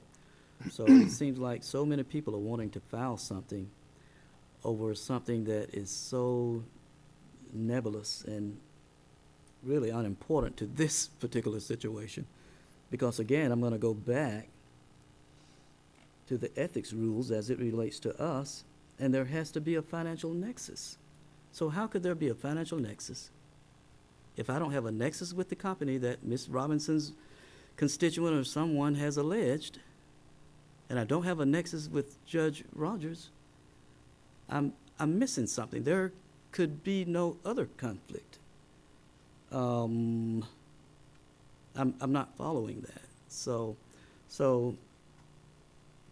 this is one of the most ridiculous things that, and give me just a minute. I'm going to say this, and you all may know this. I've worked at Calhoun as the Director of Criminal Justice there, and that job paid $97,500 a year was the top out. Kenny Anderson is here. He was my dean. You also heard when someone came here and alleged things. My pride, it's something about me. I'm the youngest of 9 children. And 5 of us have terminal degrees. One brother's a medical doctor. The ethics and the integrity and the values that my parents instilled in me, they probably would be turning over in their grave right now. I quit that job. Didn't have to. Had already gone through, and as a council member, I could work for a state school. If I were a state representative, I couldn't work for a state school. I know you all are familiar with that. but because of the appearance, I stepped down from that position. It offends me. It insults me. It causes me to become exasperated when someone questions my integrity. And what has happened to me tonight is a colossal insult, embarrassment, not only to me, but to this body, to this city, because of some ulterior motives as it relates to this entire process. And y'all do what y'all want to do tonight. Y'all do what y'all want to do tonight. But I'm really offended, and I'm expecting at some point in time all of you will come to me with an apology. Where we are right now. Mr. President? Yes, sir. I'll even take that a step further. I'll say for the record, I haven't heard of anything that you've done that's improper. I don't know of anything hidden that's being covered up. It's just these types of things do come up, and it's good to be proactive. But we know we've had discussion about this for the last half hour, but there's nothing that I'm aware of that Council President Culver has done that's improper. And I guess, if anything, I'm trying to help keep it that way. You know, these things do come up, and you always like to be careful because of all these legal things. But put that out there. And I will go a Thank step beyond that. This is not about you, Councilman Culver. And no matter how much you try and make it about you, it is not about you. This is about a public trust that this council holds to appoint a judge who is fair and impartial, and there should be no cloud of conflict of interest that goes with him into his service. Our community deserves to be able to trust that their judicial system is fair. That's what this is about. It's about simply resolving the appearance of impropriety. If there's nothing there, then as a council, we should feel good about that and know we can move forward in the process. If there's an issue, we can know that and fix whatever's broken. That's really what this is about. Thank you, Dr. Robinson. Mr. President. Yes, sir, Dr. Showers.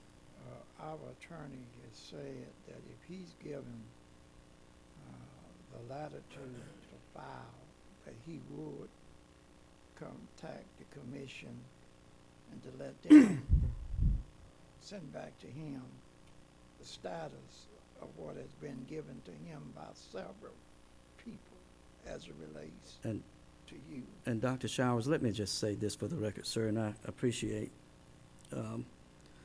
your comments. The mayor has already said to me, as the CEO of the city of Huntsville, that it was his duty to file that, and he has already filed that. I don't think that this body should frivolously engage in authorizing the city attorney to do anything. I think the city attorney could do that on his own volition if he feels strongly enough that there's an ethical violation. I think we all have a duty to do that. So there is no need for an action that we sanction for the city attorney to do that. So I'm trying to figure out how many complaints or inquiries are going to be filed. Now, Counselor, correct me if I'm wrong, but did you not say the mayor has already filed one of those? It's my understanding that the mayor has, and I would agree with your assessment that for me to file something in addition would be redundant and Absolutely. unnecessary. But I guess the offer that I could make that performs the same function is that I will be happy to contact the Ethics Commission and try to determine the status of the complaint that has been filed, or not complaint, the request for a formal opinion, and see what that is, and also do everything in my power to obtain a swift resolution of that. Okay, so. And Mr. President, the request for an opinion is just kind of like pre-clearance before the fact. There's no complaint, or no, I don't think anybody up here in the council is talking about any type of complaint against President Culver. It's clearance. So make sure we keep one separated from the other. in our discussions. for And understanding. it is a definite, there's a big difference between a complaint and a request for a formal opinion. Those are two different animals completely. If it was a complaint, then that would be subject to all manner of confidentiality issues and such. But this is a different ball of wax, shall we say. Thank you, Counselor. Any further discussion? There's a motion on the floor to postpone this, and I don't agree with the motion in that it's not time specific, Mr. Russell, because it says that after an opinion, that is not pursuant to Robert rules to do a postponement. Now, correct me if I'm wrong. To do a postponement, it has time specific. Otherwise, to table would be more appropriate. Yeah, and I didn't make the motion. I was just trying to provide advice, but don't listen. Y'all do what you want to do. Well, let me say that I believe actually to postpone to a certain time or to a definite time can include to a definite day, meeting, or hour, or until after a certain event. And in this case, I think what Councilwoman Robinson has suggested is postponing until after a certain event, that event being the receipt of a formal opinion from the Ethics Commission and to the first available meeting thereafter. Right, just to clarify, it Okay, would be the so- meeting following the receipt of that opinion. Okay, so, and I want to do a friendly amendment to your motion to say not just for the first meeting after an opinion, but after an opinion to include a call meeting. Can we do that? I'm getting a signal here that that's a friendly amendment doesn't work. Friendly amendment is in Robert rules. It works. Right, but in this case, does it work? Why am I getting no's over there? No's from who? That end of the table. Can be done. Right, that's fine. Believe we need to vote on the particular amendment the particular motion that's here. We can, I suppose, stack it up and move to amend the motion to postpone, which we would then vote on, and so. Well, let me see if I can educate everyone. A friendly amendment only requires you to accept it, the person who made the motion. If the person who made the motion accepted it, then we don't have to vote on the amendment, we just vote on the motion. So, And for the record, as a seconder, I accept it also. okay, so where we are right now. I didn't hear it. It's probably not important that I do, but what was the friendly amendment? Okay, so the friendly amendment is to include a special call meeting by this council after a decision has been rendered, rather than waiting to the next regular scheduled council meeting. Doesn't mean that we can't wait to the next regular scheduled council meeting, but it allows for us to do a special call meeting specifically for the purpose of moving on with this particular item. Thank you. I just didn't hear what you had said, but I And I understand. accept the friendly amendment. So, any further discussion? Again, Mr. Riley, did you say earlier that you could call the commission to get the status of the mayor's request? Yes, sir. When will you do that, Mr. Riley? I will try to do that tomorrow. I will be in court in the morning, but I will call tomorrow. So Dr. Showers, since I have filed an inquiry myself, I also have standing, so I'll be in Montgomery in the morning.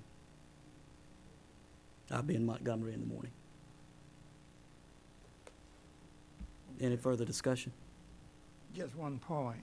Yes, sir.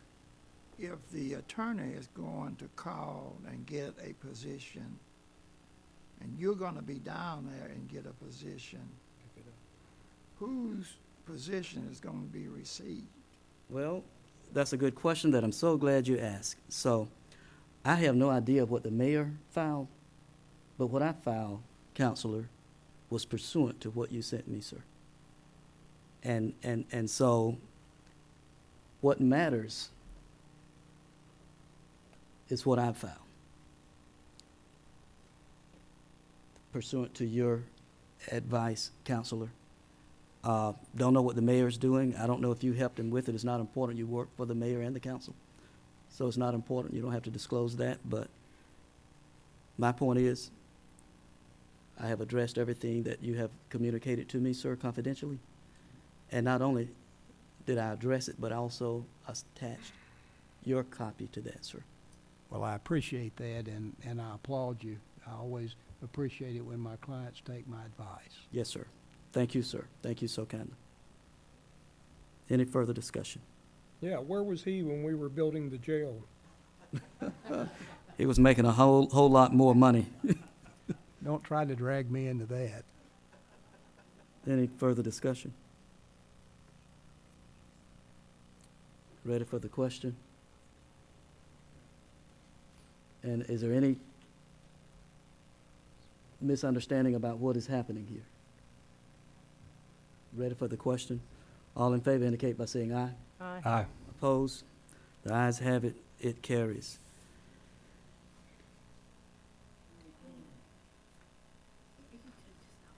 Okay, could we take just another technical 1 minute break there? A little bit longer, 2 minutes? I'll tell you what, can we take just a quick recess for 5 minutes and we'll come back at 9:42? Is that okay? Is there a motion? I guess we could just, Thank you. We'll recess until 9:42. Okay. Huntsville City Council meeting has resumed. Council members, we're now at agenda item number 16. There aren't any legal department items or transactions, vacation of easements, vacation of right-of-ways, deeds for acceptance, routine bond satisfactions, or liquor bond mortgages. We're now at agenda item number 17. And at the podium, you'll see a roster that you can sign your name as you speak so that we'll make sure we get the name correct in the record. So if you'd like to address the council, you will have approximately 3 minutes. Position yourself in proximity to the microphones and state your name and address for the record, please.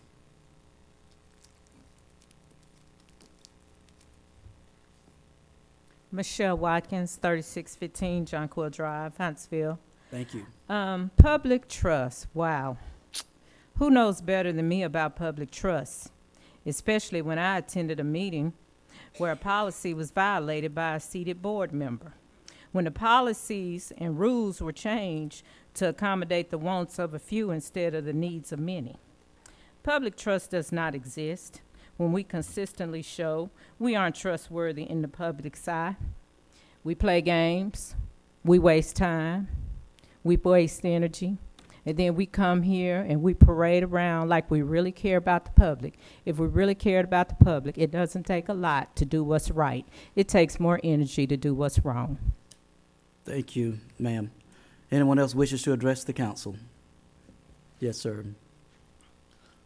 Mike Jennings. And state your address also, Mr. Jennings, please. 3815 Millbrae. Thank you, sir. I'm appalled tonight as to those shenanigans that just went on in dealing with you, President Culver. I think it was an attempt to impugn your integrity, and I don't appreciate it as a citizen. I don't appreciate those type of things going on.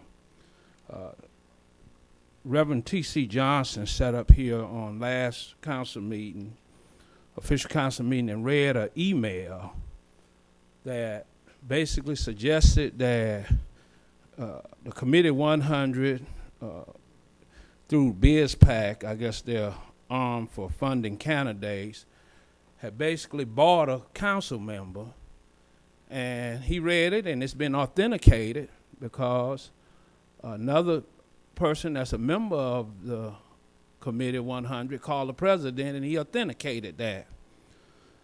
So it seems to me that what's going on here is an attempt to postpone and get somebody else in office other than Dr. Showers, which I'm glad that he served us well, but I'm glad he's getting out of this mess, because that doesn't serve our community well when we see actions that's going on like what's happened here tonight. I'm hopeful that you'll go down, Councilman Culver, and get a ruling. It's best you go down yourself, because if not, you're not going to get a ruling waiting on somebody from this administration to do it for you. It's best to do it yourself or get somebody else to do it in a timely manner, because in a couple of more meetings, you won't have that option. I'm very upset tonight about what I've seen and what's going on here. And if there was a question of integrity, I was saying to this young lady right here that she sits up and questions misgivings all the time, and I don't see nobody requesting no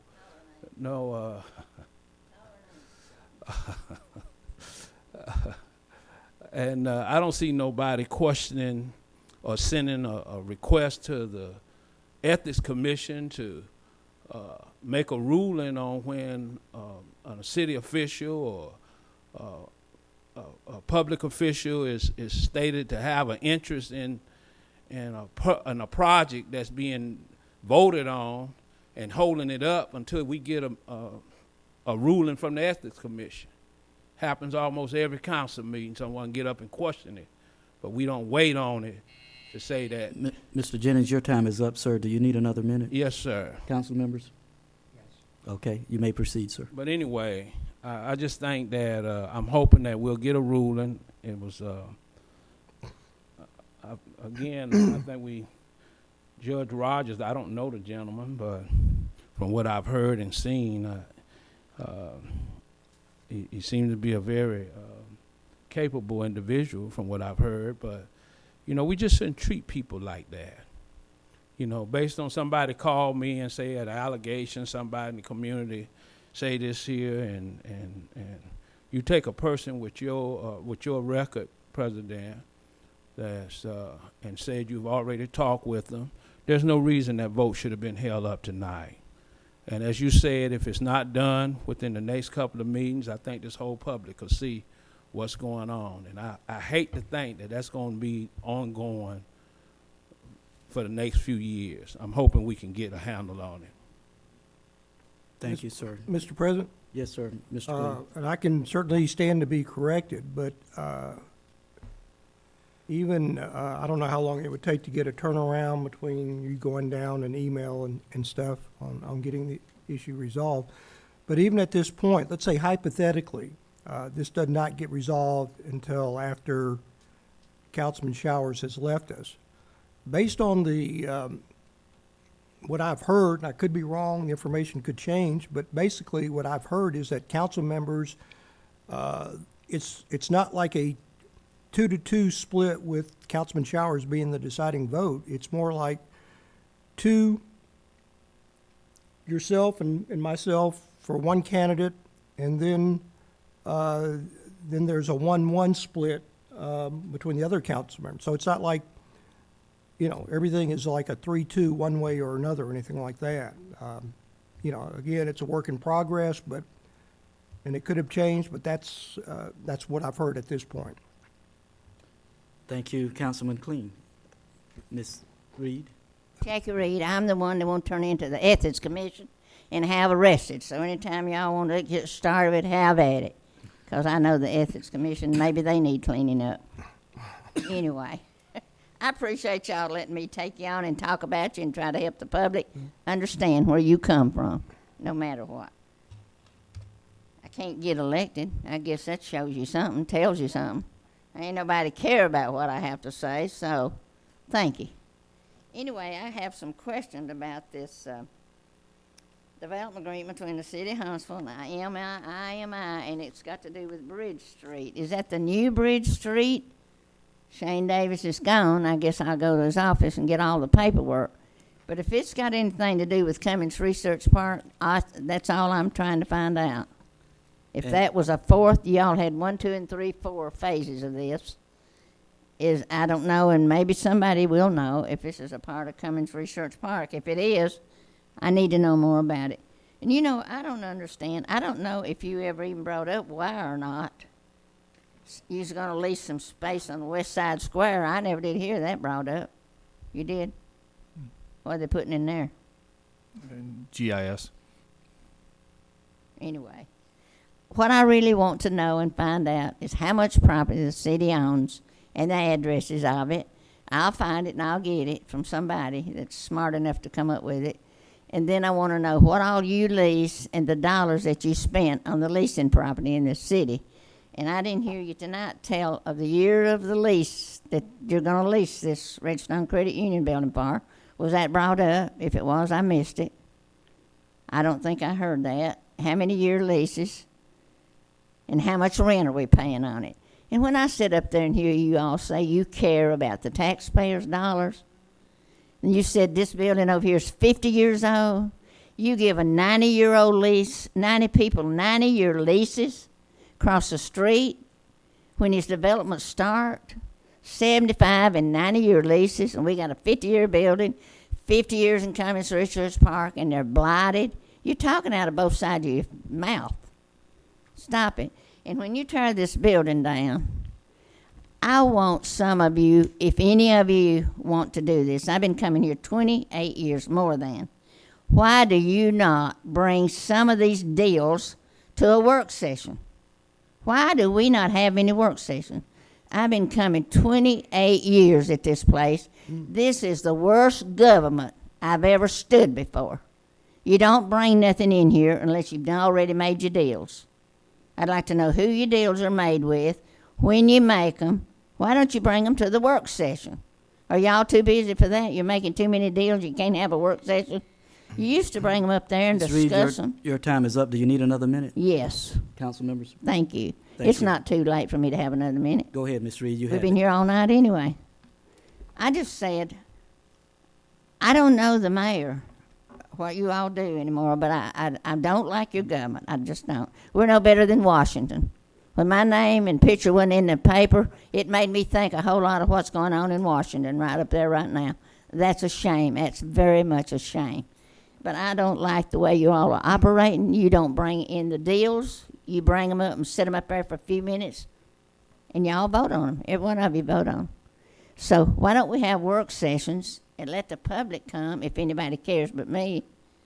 At least we know what's going on. Thank you very much. Thank you, Ms. Reed. So, Mr. Davis, Ms. Reed's questions, and some of these, I know, Mr. Hamilton, that you'll have to get back with her. The city of Huntsville has multiple properties. I have them all on a jump drive, and they're all over the place. But her questions, Mr. Davis, are Phase 4.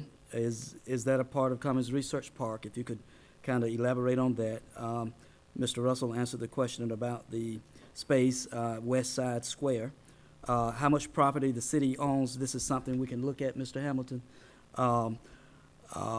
What all the leases we have, the dollars spent, how the year of the lease for the credit union,